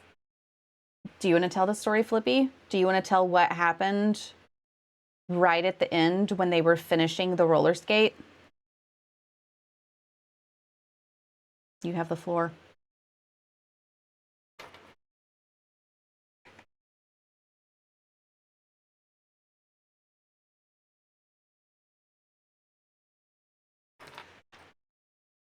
Tragedy. They dropped it. It was on, I don't know what special name that rod has, but it was on the thing and it just nicked the corner of a table and it shattered on the floor and it was devastating. But yes, Siren, we have seen that show Blown Away and it was very much like that. Like it just dropped because things drop and they fall. And I was so sad. And they were like, it happens. It's a great experiment in failure, though, right? Sometimes things just don't work out. And you got to be fine with it.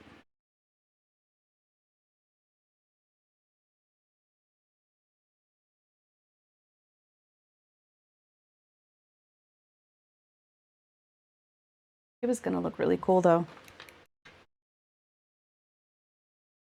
Oh, yeah, the punty. That's right. Did you just Google that or was it in your head?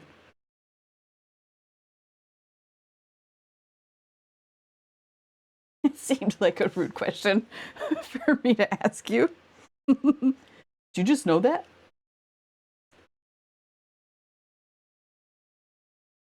"12, 13 years, that's a long time to have a skill like that. You asked Claude. There you go. The punty.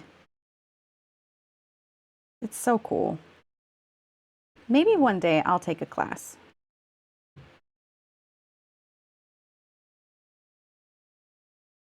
All right, 2 more of these guys, and then we can start gluing and attaching, and then we'll be able to bake.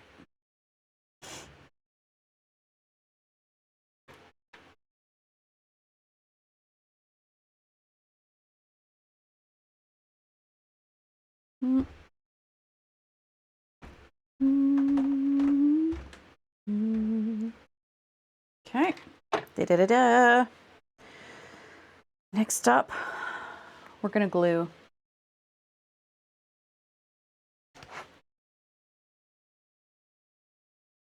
It can last a long time, but it's so fragile. You're right.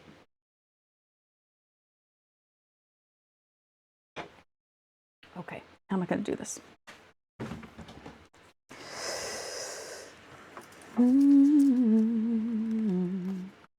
Got some oven bake adhesive that we're going to use to glue these bad boys on.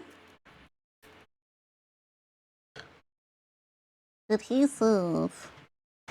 Make my tray real quick. You know, Siren, you're probably right. I bet there is a deep and meaningful message. Am strong, be gentle.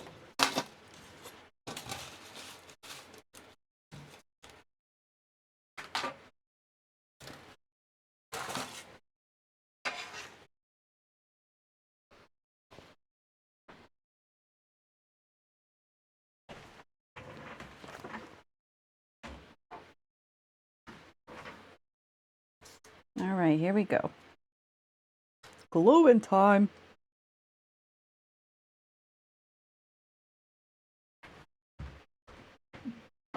Always need adhesive when you're putting raw clay onto baked clay.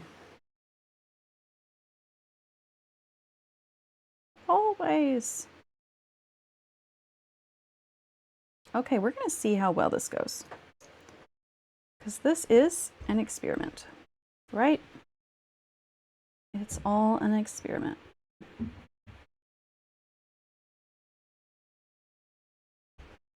Okay, I mean, it's perfect. Ah! Okay. Sometimes there's the little folds in the bun, put some creases in there. It's okay if it's not perfect.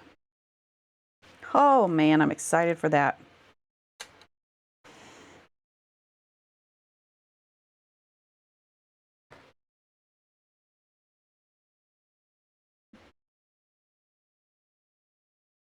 Right? Yeah. No, there's something really peaceful about just having this repetitive task to do.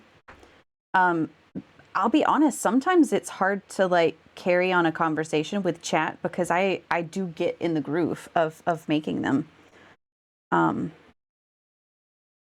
just kind of, I mean, it's not mindless, right? Because I'm still thinking, but it's almost meditative. Yeah, I'm pleased with these. These are going to be awesome.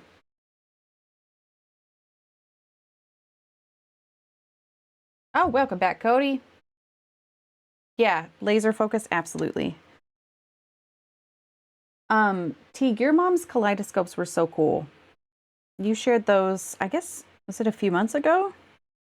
What is time?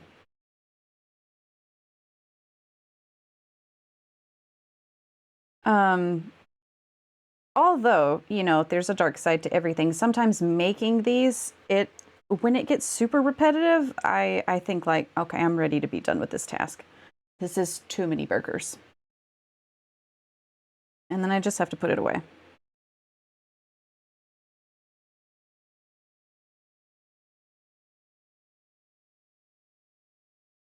One of my favorite things to try to do is conceal the way that I did things.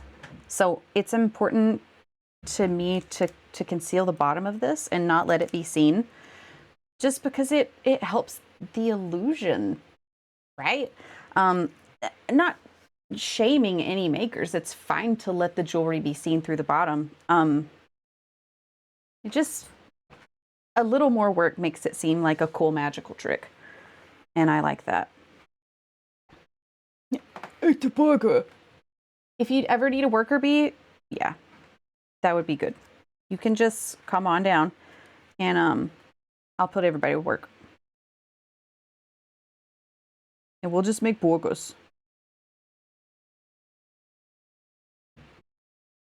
But also, let's daydream for a second. What if the business got so big that I needed employees to help me build stuff? Would that be wild? There's a pottery show. I think it's on Netflix.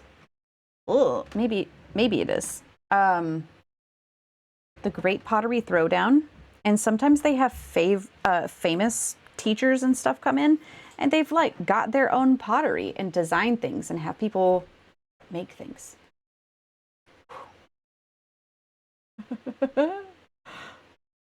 Do I have any concerns about the bottom bun falling off? I do not have any. This adhesive is over here. Not that you can read this label because it's gone basically. But when heated to the temperature for baking clay, it is solid. It's basically unbreakable. Don't test it. But it will help the unbaked clay adhere to the baked clay. So yeah, no, I have no concerns. And if I'm being so honest with you, I don't want to think about that because it would mean remaking every single one of them. You would relocate for me? Yeah. Normal wear shouldn't do it. Like if people abuse the earrings and are like stomping on it, yeah, it's gonna break because you're not supposed to do that. If you stomp on things, they're gonna break. But that's not an issue with my make. Under normal wear and tear, these will be just fine.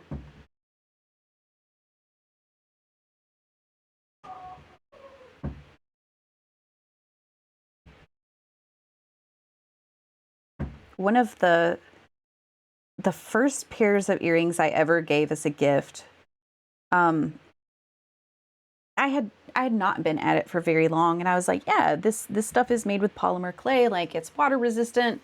It's hard. it's really difficult to break unless you're really working hard. And this guy took my baked earring and was like flexing it like this. And he was like, oh, it's really bendy. And I was just like, oh my God, please stop. Okay, silly question. Go for it. Love it.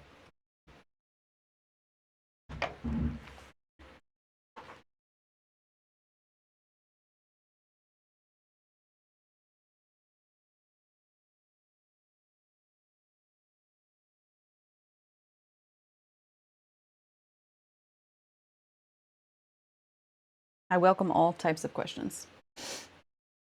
Your tomatoes and pickles are very detailed, but won't they be covered? You're so right. You are so right. So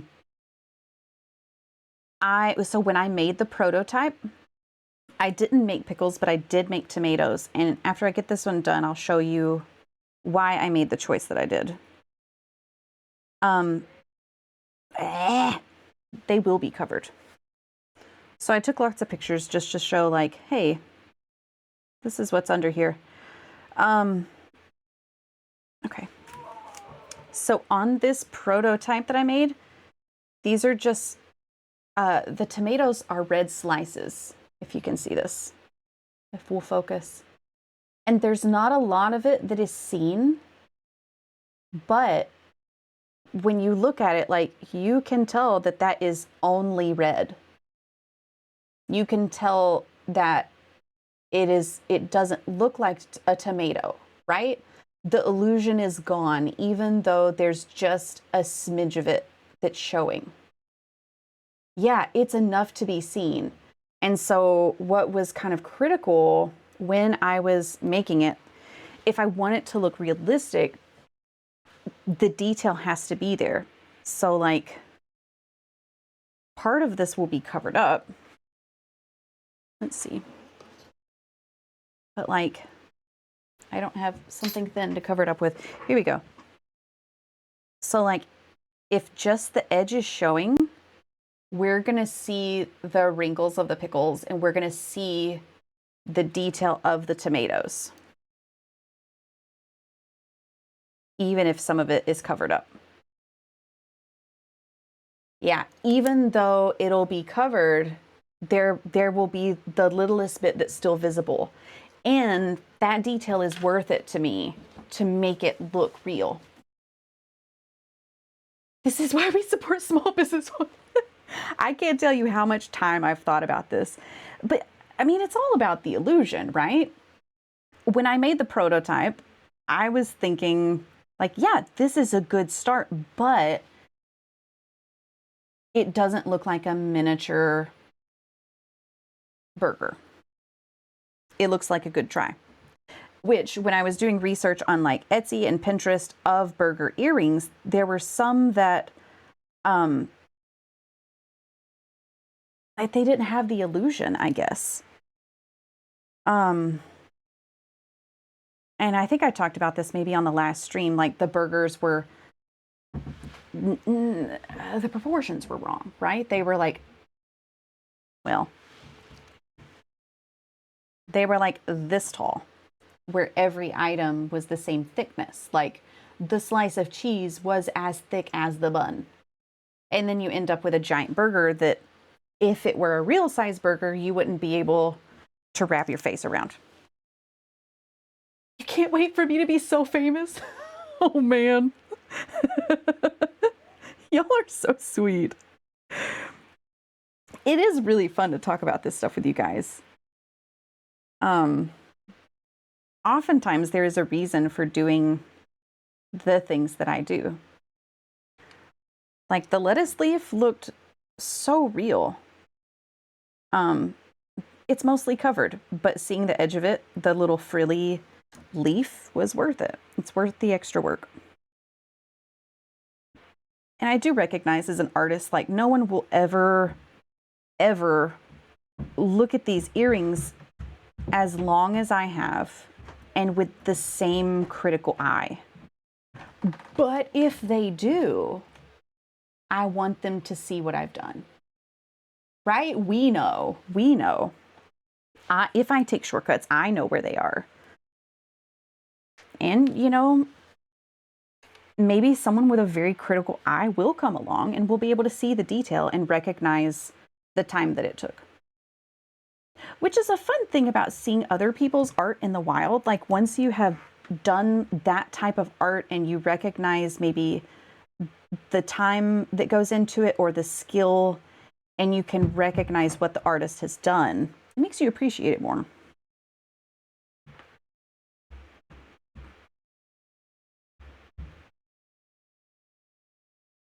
Like recently, Cowboy showed me a video about coloring films and like editing, and it was very detailed. And now whenever I look at a movie and notice the color, I'm like, well, there was probably someone that stared for hours at this particular scene and worked really hard to get the lighting and the mood to be exactly like this. And then people will talk about you, and I'll be like, actually, her OG burger prototype didn't have as much details, but that wasn't good enough. The same thing comes up with writing. Like, yeah, it seems boring and predictable to me because I wrote it and have read it 8,457 times, right? Yeah, we'll always be our worst critiques. And sometimes it's tough to let go and be like, you know what? This is good enough. Maybe I should give it my some. Maybe I'm not going to give it my all. I'm just going to give it my some. But maybe I'm not. Do you find that you tend to be more critical of people within your same field, or do you give them more grace? Oof. When I'm my worst self, I'm very critical. I don't like to encourage that part of me. Because I think the energy that we put out into the world is what comes back to us. And so I would love grace. And I try to be gracious when looking at people's artwork. But if we're going to feed the dark wolf, yeah, in polymer clay jewelry, I noticed if there are things like hairs or visible thumbprints, or it's misshapen, or it's just glued on, or it's maybe not as well thought out. Sure, I notice those things. And oftentimes I don't buy the products.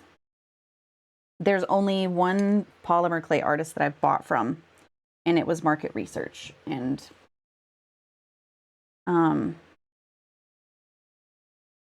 yeah. But then at the same time, I've definitely made pieces that have hairs or visible thumbprints. Like right there, there's a hair.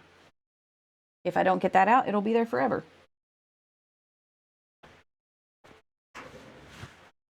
I don't know. We always have the choice of being super critical. Just, I don't know. It's a spice, right? Is it a critique, or are you being a butt face?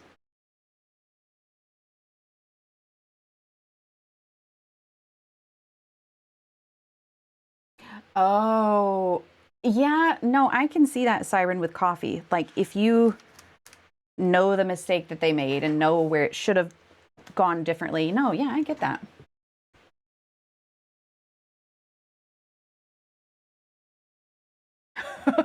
At the same time, if someone who's never been a barista is critical of them, yeah. Yeah, that's interesting how that works.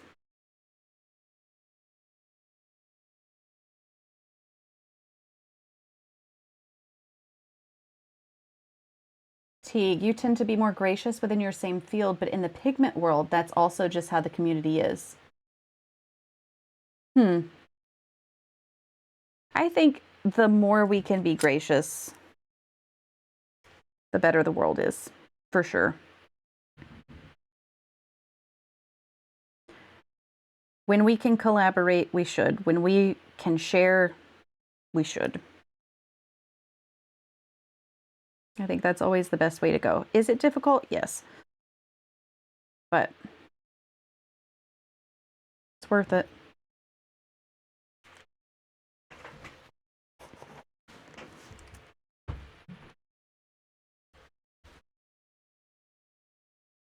Pigment people are nice people. Mm-hmm.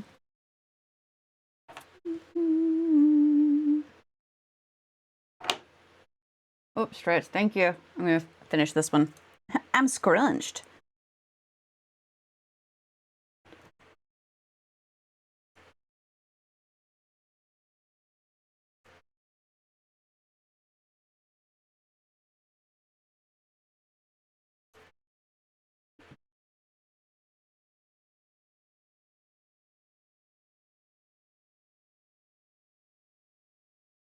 Okay, stretch.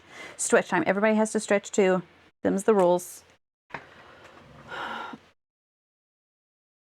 Ooh.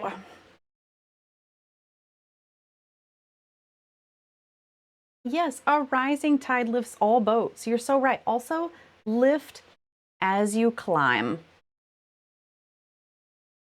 Oh, thanks. I need to look at that clip. Snap, look at you. Going off in streams and clipping. We're so proud.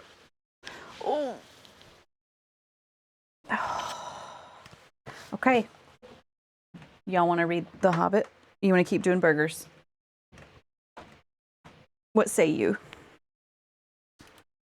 We've gotten some really good progress today. Hobbit? Okay, Alice, I hear you. Story time? You got it. It's been so long.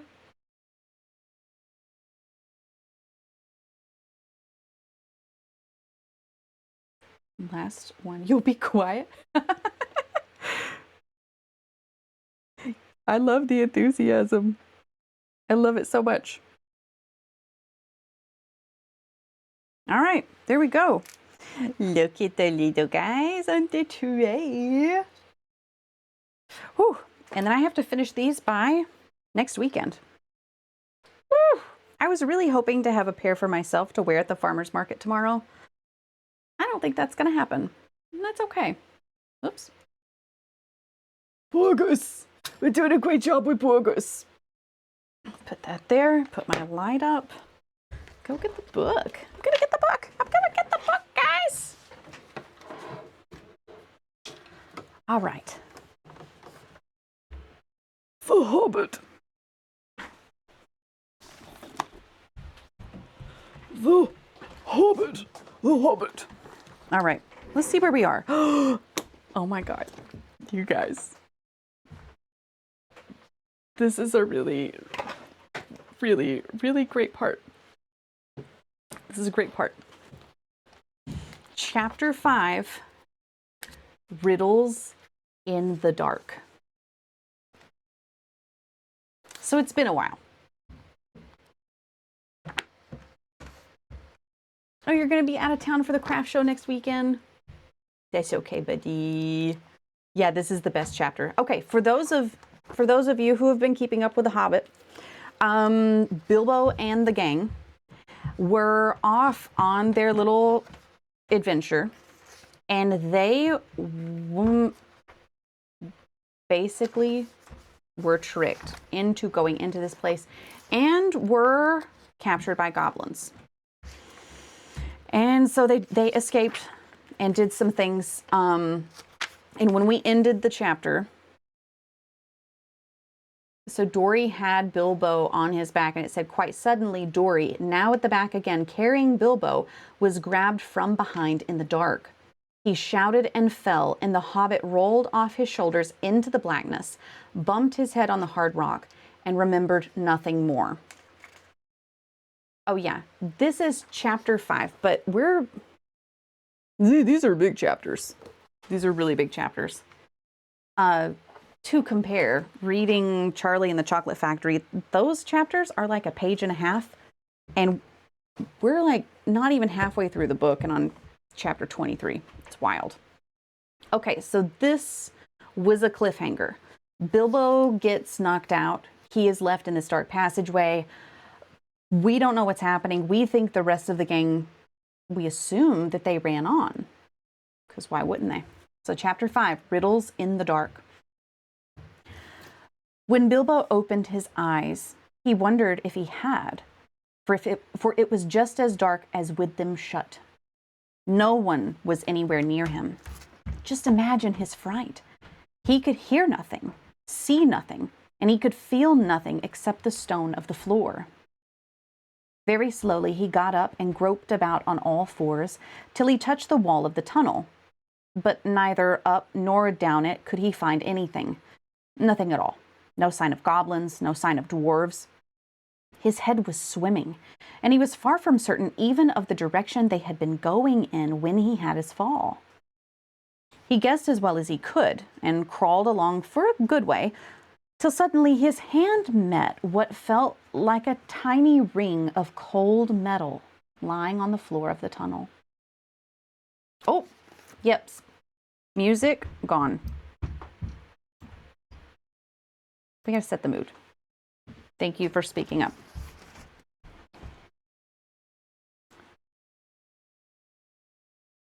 Okay. Till suddenly his hand met what felt like a tiny ring of cold metal lying on the floor of the tunnel.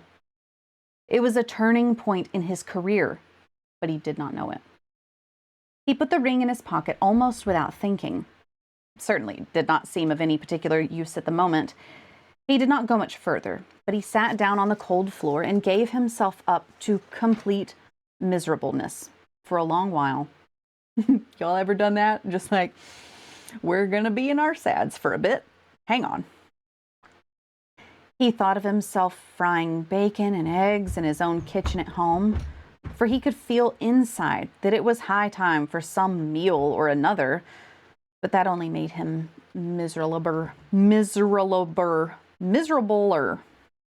We got there, gang, don't worry. He could not think what to do, nor could he think what had happened, or why he had been left behind, or why, if he had been left behind, the goblins had not caught him, or even why his head was so sore. The truth was, he had been lying quiet, out of sight and out of mind, in a very dark corner for a long while. After some time, he felt for his pipe. It was not broken, and that was something. Bye, Cody. Have fun with the ponies and the horses. Then he felt for his pouch, and there was some tobacco in it, and that was something more. Then he felt for matches, and he could not find any at all, and that shattered his hopes completely.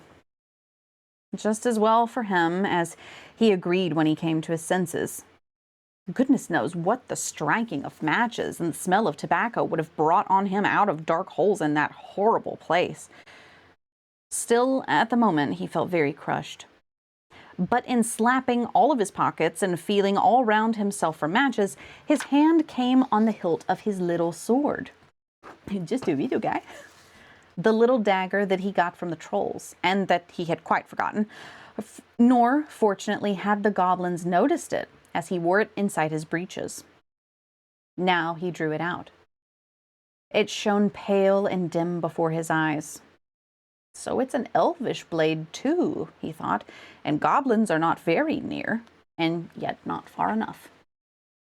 But somehow he was comforted.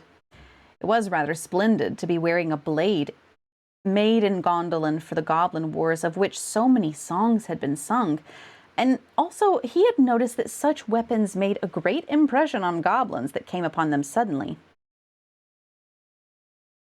I love this quote. I love this so much. Go back, he thought, no good at all. Go sideways, impossible. Go forward, only thing to do. On we go.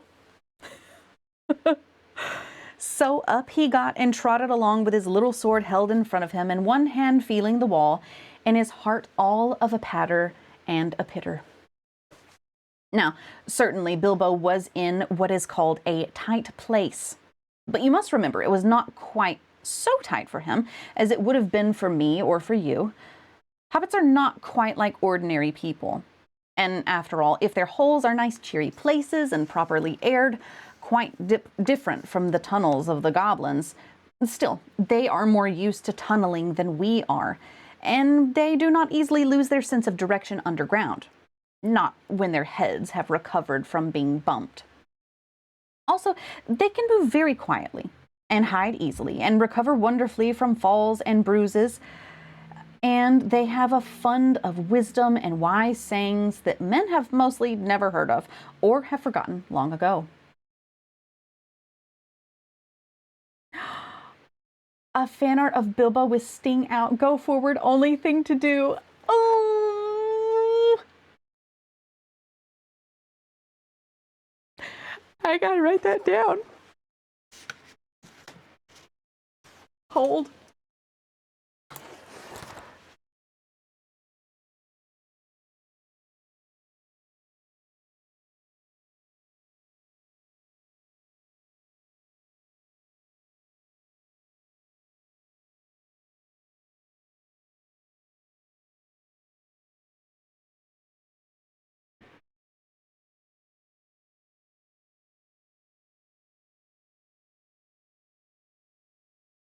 I don't know. I really love that quote because I think there have been times in my life where, like, it's a rough time and you just gotta get through it, right? This is a PG channel, so I'm not gonna say it, but in Hamilton, where it's Hercules Mulligan, he's like, we're in the doo-doo now, and somebody's got to shovel it, right? We're in a bad time. We just got to go. Yeah, okay, it feels like my energy. It very much does. I just love it. He's such a sweet little guy. Okay, I lost my place. Okay. I should not have liked to have been in Mr. Baggins's place all the same. The tunnel seemed to have no end. All he knew was that it was still going down pretty steadily and twisting in the same direction in spite of a twist or a turn or two. There were passages leading off to the side every now and then, as he knew by the glimmer of his sword, or could feel with his hand on the wall. Of these he took no notice, except to hurry past for fear of goblins or half-imagined dark things coming out of them. On he went, and down, and still he heard no sound of anything, except the occasional whir of a bat by his ears, which startled him at first, till it became too frequent to bother about it. I do not know how long he kept on like this, hating to go on, not daring to stop, on, until he was tireder than tired. It seemed like all the way to tomorrow and over it to the days beyond. Suddenly, without any warning, he trotted splash into water. Ugh, it was icy cold. That pulled him up sharp and short. He did not know whether it was just a pool in the path or the edge of an underground stream that crossed the passage or the brink of a deep, dark subterranean lake. The sword was hardly shining at all. He stopped, and he could hear, when he listened hard, drops drip, drip, dripping from an unseen roof into the water below, but there seemed no other sort of sound. Hating to go on, scared to stop, me on a hike.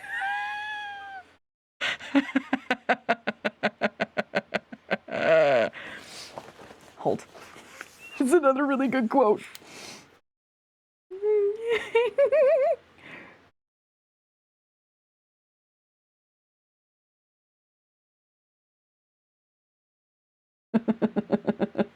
That could apply to so many situations.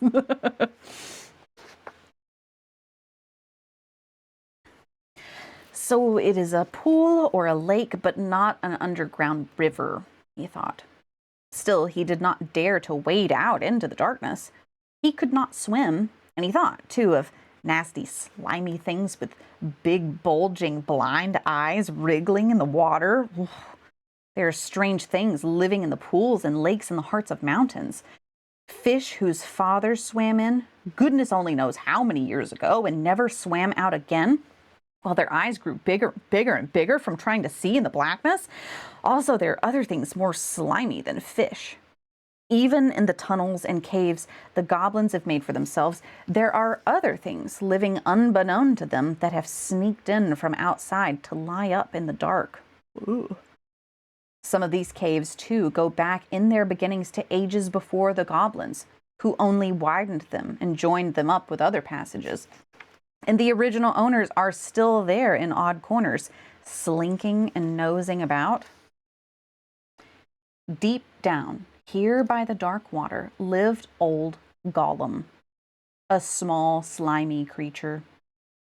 I don't know where he came from, nor who or what he was. He was Gollum, as dark as darkness, except for two big, round, pale eyes in his thin face. He had a little boat, and he rowed about quite quietly on the lake, for lake it was, wide and deep and deadly cold. He paddled it with large feet dangling over the side, but never a ripple did he make. That sounds like a great time for Gollum. He just got his little boat down there. He was looking out of his pale, lamp-like eyes for blind fish, which he grabbed with his long fingers as quick as thinking. He liked meat, too.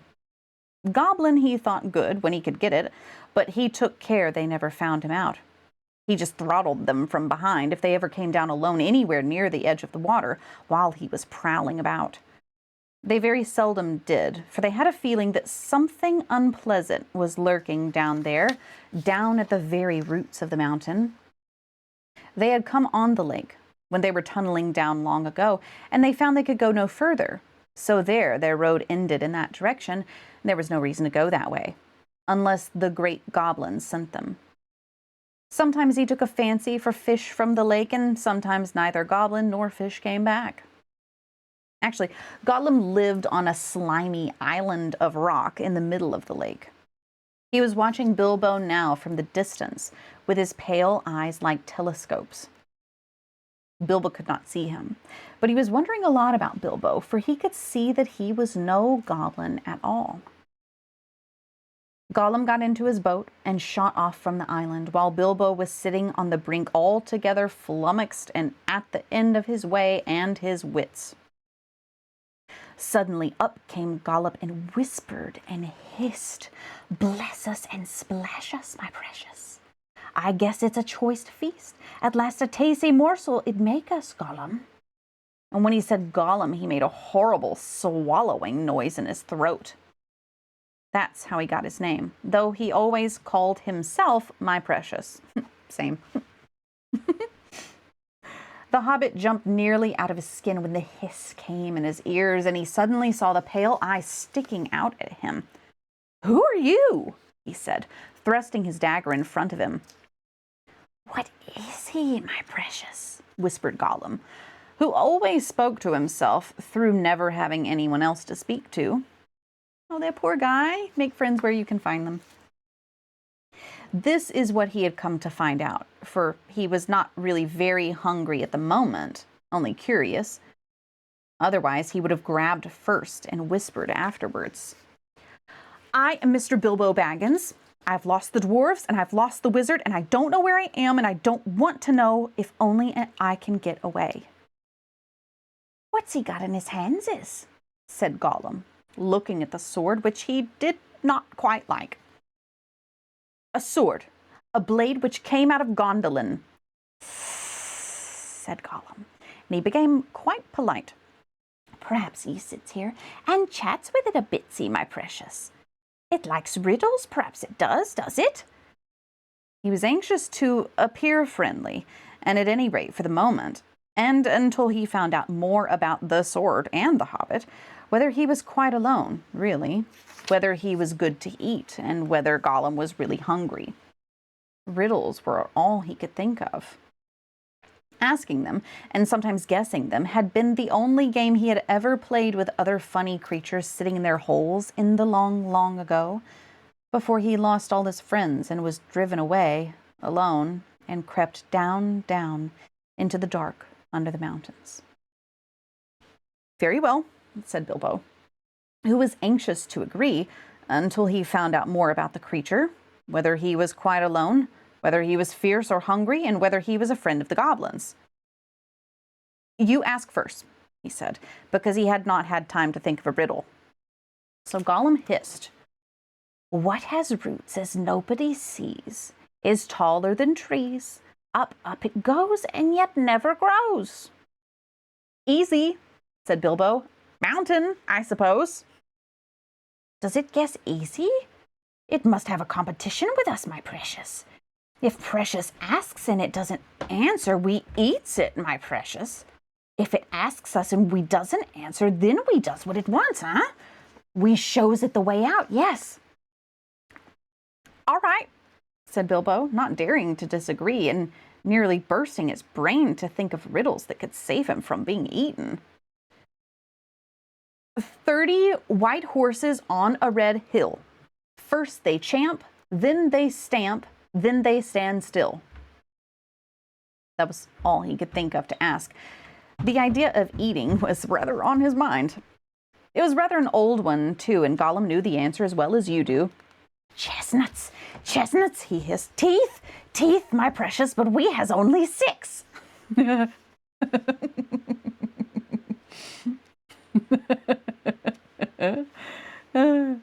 Then he asked his second. Voiceless it cries, wingless flutters, toothless bites, mouthless mutters. Half a moment, cried Bilbo, who was still thinking uncomfortably about eating. Fortunately, he had once heard something rather like this before, and getting his wits back, he thought of the answer. Wind. Wind, of course, he said, and he was so pleased that he made up one on the spot. That's a risky move, isn't it? I'm in a riddle battle. I could get eaten, and I'm going to make up my own riddle. Bless him, the little burglar. This'll puzzle the nasty little underground creature, he thought. An eye in a blue face saw an eye in a green face. That eye is like to this eye, said the first eye, but in low place, not in high place. What? If we were not reading the book together, could y'all get that? Because I could not. Said Gollum. He had been underground a long time and was forgetting this sort of thing. But just as Bilbo was beginning to hope that the wretch would not be able to answer, Gollum brought up memories of ages and ages and ages before, when he lived with his grandmother in a hole in a bank by the river. My precious, he said. Sun on the daisies, it means it does. But these ordinary, above-ground, everyday sort of riddles were tiring for him. Also, they reminded him of days when he had been less lonely and sneaky and nasty, and that put him out of temper. What is more, they made him hungry. So this time he tried something a bit more difficult and more unpleasant. It cannot be seen, cannot be felt, cannot be heard, cannot be smelt. It lies behind stars and under hills, and empty holes it fills. It comes first and follows after, ends life, kills laughter. Unfortunately for Gollum, Bilbo had heard that sort of thing before, and the answer was all around him anyway. Dark, he said, without even scratching his head or putting on his thinking cap. A box without hinges, key, or lid, yet golden treasure inside is hid. He asked to gain time until he could think of a really hard one. This he thought a dreadfully easy chestnut, though he had not asked it in the usual words. But it proved a nasty poser for Gollum. He hissed to himself, and still he did not answer. He whispered, and he spluttered. After some time, Bilbo became impatient. Well, what is it? He said. The answer's not a kettle boiling over, as you seem to think from the noise that you're making. Wow, Bilbo with some zingers. Give us a chance. Let it give us a chance, my precious. Well, said Bilbo after giving him a long chance. What about your guess? Bilbo sassy pants, it's not a kettle. But suddenly Gollum remembered thieving from nests long ago and sitting under the riverbank teaching his grandmother to suck. Eggses, he hissed. Eggses it is. And then he asked, alive without breath, as cold as death, Never thirsty, ever drinking, all in mail, never clinking. He also, in his turn, thought this was a dreadfully easy one because he was always thinking of the answer. But he could not remember anything better at the moment. He was so flustered by the egg question. All the same, it was a poser for poor Bilbo, who never had anything to do with the water if he could help it. I imagine you know the answer, of course, or you can guess it as easy as winking, since you are sitting comfortably at home and have not the danger of being eaten to disturb your thinking. Bilbo sat and cleared his throat once or twice, but no answer came. After a while, Gollum began to hiss with pleasure to himself. Is it nice, my precious? Is it juicy? Is it scrumptiously crunchable? He began to peer at Bilbo out of the darkness. "Half a moment," said the hobbit, shivering. "I gave you a good long chance just now." "It must make haste, haste," said Gollum, beginning to climb out of his boat and onto the shore to get at Bilbo. Whoa! But when he put out his long, webby foot in the water, a fish jumped out in fright and fell on Bilbo's toes. "Ugh," he said, "it is cold and clammy." And so he guessed, "Fish! Fish!" he cried, "It's fish!" Gollum was dreadfully disappointed. But Bilbo asked another riddle as quick as ever as he could, so that Gollum had to get back into his boat and think. "No legs lay on one leg, 2 legs sat near on 3 legs, 4 legs got some." It was not really the right time for this riddle, but Bilbo was in a hurry. Gollum might have had some trouble guessing it if he had asked for it another time. As it was, talking of fish, no legs was not so difficult, and after that the rest was easy. "Fish on a little table, man at table on a stool, the cat has the bones." That, of course, is the answer, and Gollum soon gave it. Then he thought the time had come to ask something hard and horrible. This is what he said. "This thing all things devour. Birds, beasts, trees, flowers, gnaws iron, bites steel, grinds hard stones to meal, slays kings, ruins towns, and beats high mountains down." Poor Bilbo sat in the dark thinking of all the horrible names of all the giants and ogres he'd ever heard of, told of in tales, but not one of them had done all of these things. He had a feeling that the answer was quite different and that he ought to know it, but he could not think of it. He began to get frightened, and that is bad for thinking. Gollum began to get out of his boat. He flapped into the water, and he paddled to the bank, and Bilbo could see his eyes coming towards him. His tongue seemed to stick in his mouth. He wanted to shout out, "Give me more time, give me time." But all that came out with a sudden squeal was, "Time, time!" Bilbo was saved by pure luck, for that, of course, was the answer. Gollum was disappointed once more, and now he was getting angry and also tired of the game. Me. This time, he did not go back to the boat. Ooh, this is making me nervous. He sat down in the dark by Bilbo. That made the hobbit most dreadfully uncomfortable and scattered his wits. "It's got to ask us a question, my precious. Yes, yes, just give one more question to guess. Yes, yes," said Gollum. But Bilbo simply could not think of any question with that nasty, wet, cold thing sitting next to him and pawing and poking him. He scratched himself, he pinched himself. Still, he could not think of anything. Ask us, said Gollum. Bilbo pinched himself and slapped himself. He gripped on his little sword. He even felt in his pocket with his other hand.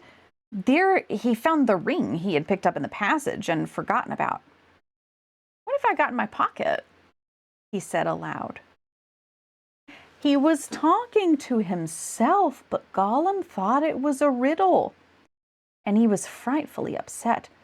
Not fair, he hissed. "It isn't fair, my precious, is it, to ask us what it's got in its nasty little pockets?"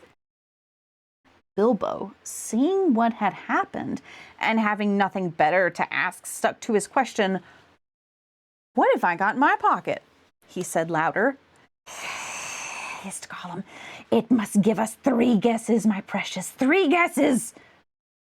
"Very well, guess away," said Bilbo. "Handses," said Gollum. That would have been my guess, and technically I think it's correct. "Wrong," said Bilbo, who had luckily just taken his hand out again. "Guess again," said Gollum, more upset than ever. He thought of all the things he kept in his own pockets. Fish bones, goblins' teeth, wet shells, a bit of bat wing, a sharp stone to sharpen his fangs on, and other nasty things. He tried to think what other people kept in their pockets. Yeah, Bilbo is just barely scraping by here. Oh, brother.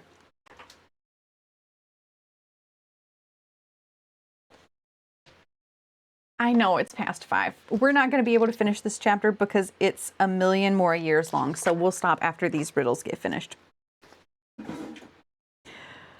Okay, he tried to think what other people kept in their pockets. "Knife," he said at last. "Wrong," said Bilbo, who had lost his some time ago. "Last guess." Now Gollum was in a much worse state than when Bilbo had asked him the egg question. He hissed and spluttered and rocked himself backwards and forwards, and he slapped his feet on the ground and wriggled and squirmed, but still he did not dare to waste his last guess. "Come on," said Bilbo, "I'm waiting." He tried to sound bold and cheerful, but he did not feel at all sure how the game was going to end, whether Gollum guessed right or not. "Time's up," he said. "String or nothing!" shrieked Gollum, which was not quite fair, working in 2 guesses at once. "Both wrong!" cried Bilbo, very much relieved, and he jumped at once to his feet, put his back to the nearest wall, and held out his little sword. He knew, of course, that the riddle game was sacred and of immense antiquity, and even wicked creatures were afraid to cheat when they played at it. But he felt he could not trust this slimy thing to keep any promise at a pinch. Any excuse would do for him to slide out of it. And after all, that last question had not been a genuine riddle according to the ancient laws. But at any rate, Gollum did not at once attack him. He could see the sword in Bilbo's hand. He sat still, shivering and whispering. At last, Bilbo could wait no longer. "Well," he said, "what about your promise? I want to go. You must show me the way." "Did we say so, precious? Show the nasty little Baggins the way out? Yes, yes. But what has it got in its pockets, Not string, precious. Not nothing. Oh, no." "Never you mind," said Bilbo. "A promise is a promise." "Cross it is. Impatient, precious," hissed Gollum. "But it must wait. Yes, it must. We can't go up into the tunnels so hasty. We must go and get some things first. Yes, things to help us." "Well, hurry up," said Bilbo, relieved to think of Gollum going away. He thought he was just making an excuse and did not mean to come back. What was Gollum talking about? What useful thing could he keep out on the dark lake? But he was wrong. Gollum did mean to come back. He was angry now, and he was hungry. And he was a miserable, wicked creature, and already he had a plan. Not far away was his island, of which Bilbo knew nothing. And there in his hiding place he kept a few wretched oddments, and one very beautiful thing. A very beautiful, very wonderful thing. He had a ring, a golden ring, a precious ring. "My birthday present," he whispered to himself, as he had often done in the endless dark days. "That's what we wants now. Yes, we wants it." He wanted it because it was a ring of power. And if you slipped that ring on your finger, you were invisible. Only in the full sunlight could you be seen, and then only by your shadow, and that would be shaky and faint. "My birthday present. It came to me on my birthday, my precious." So he had always said to himself. But who knows how Gollum came by that present, ages ago, in the old days when such rings were still at large in the world. Perhaps even the master who ruled them could not have said. Gollum used to wear it at first till it tired him, and then he kept it in a pouch next to his skin till it galled him. And now usually he hid it in a hole in the rock on his island and was always going back to look at it. And still sometimes he put it on when he could not bear to be parted from it any longer, or when he was very, very hungry and tired of fish. Then he would creep along dark passages looking for stray goblins. He might even venture into places where torches were lit and made his eyes blink and smart, for he would be safe. Oh yes, quite safe. No one would see him, no one would notice him, till he had his fingers on their throat. Only a few hours ago he had worn it and caught a small goblin imp. How it squeaked. He still had a bone or two left to gnaw, but he wanted something softer. Quite safe, yes, he whispered to himself. It won't see us, will it, my precious? No, it won't see us, and its nasty little sword will be useless, yes, quite. This is what was in his wicked little mind as he slipped suddenly from Bilbo's side and flapped back to his boat and went off into the dark. Bilbo thought he had heard the last of him. Still, he waited for a while, for he had no idea how to find his way out alone. Suddenly, he heard a screech. It sent a shiver down his back. Gollum was cursing and wailing away in the gloom, not very far off by the sound of it. He was on his island, scrabbling here and there, searching and seeking in vain. Where is it? Where is it? Bilbo heard him crying. Lost it is, my precious, lost, lost, curse us and crush us, my precious is lost. What's the matter? Bilbo called. What have you lost? And that's where we're going to stop.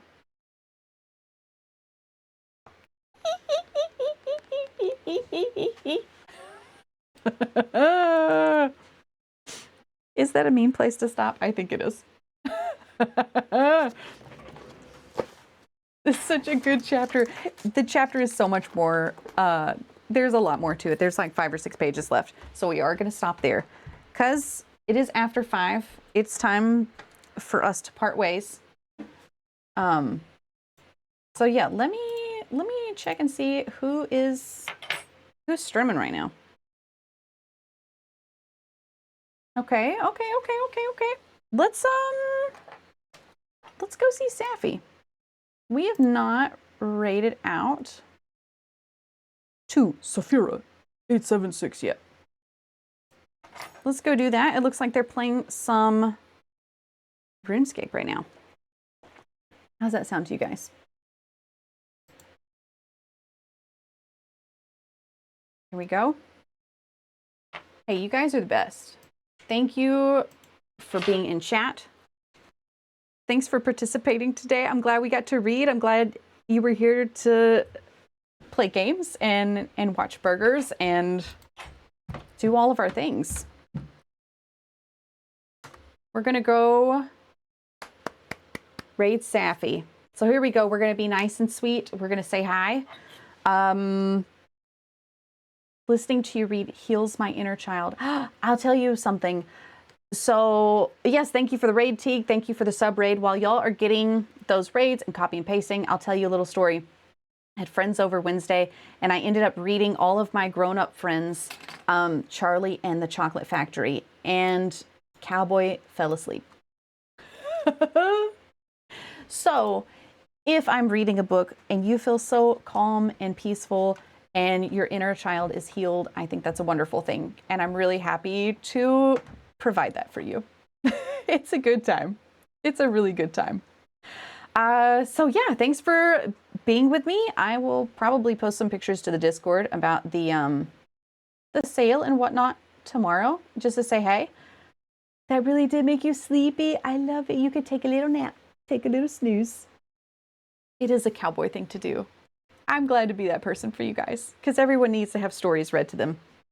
Love you. Thank you. Drink water, stretch, get some good sleep. Have a great night. It's the weekend, so enjoy it. and go be relaxed. Thank you for being here today. Bye, guys.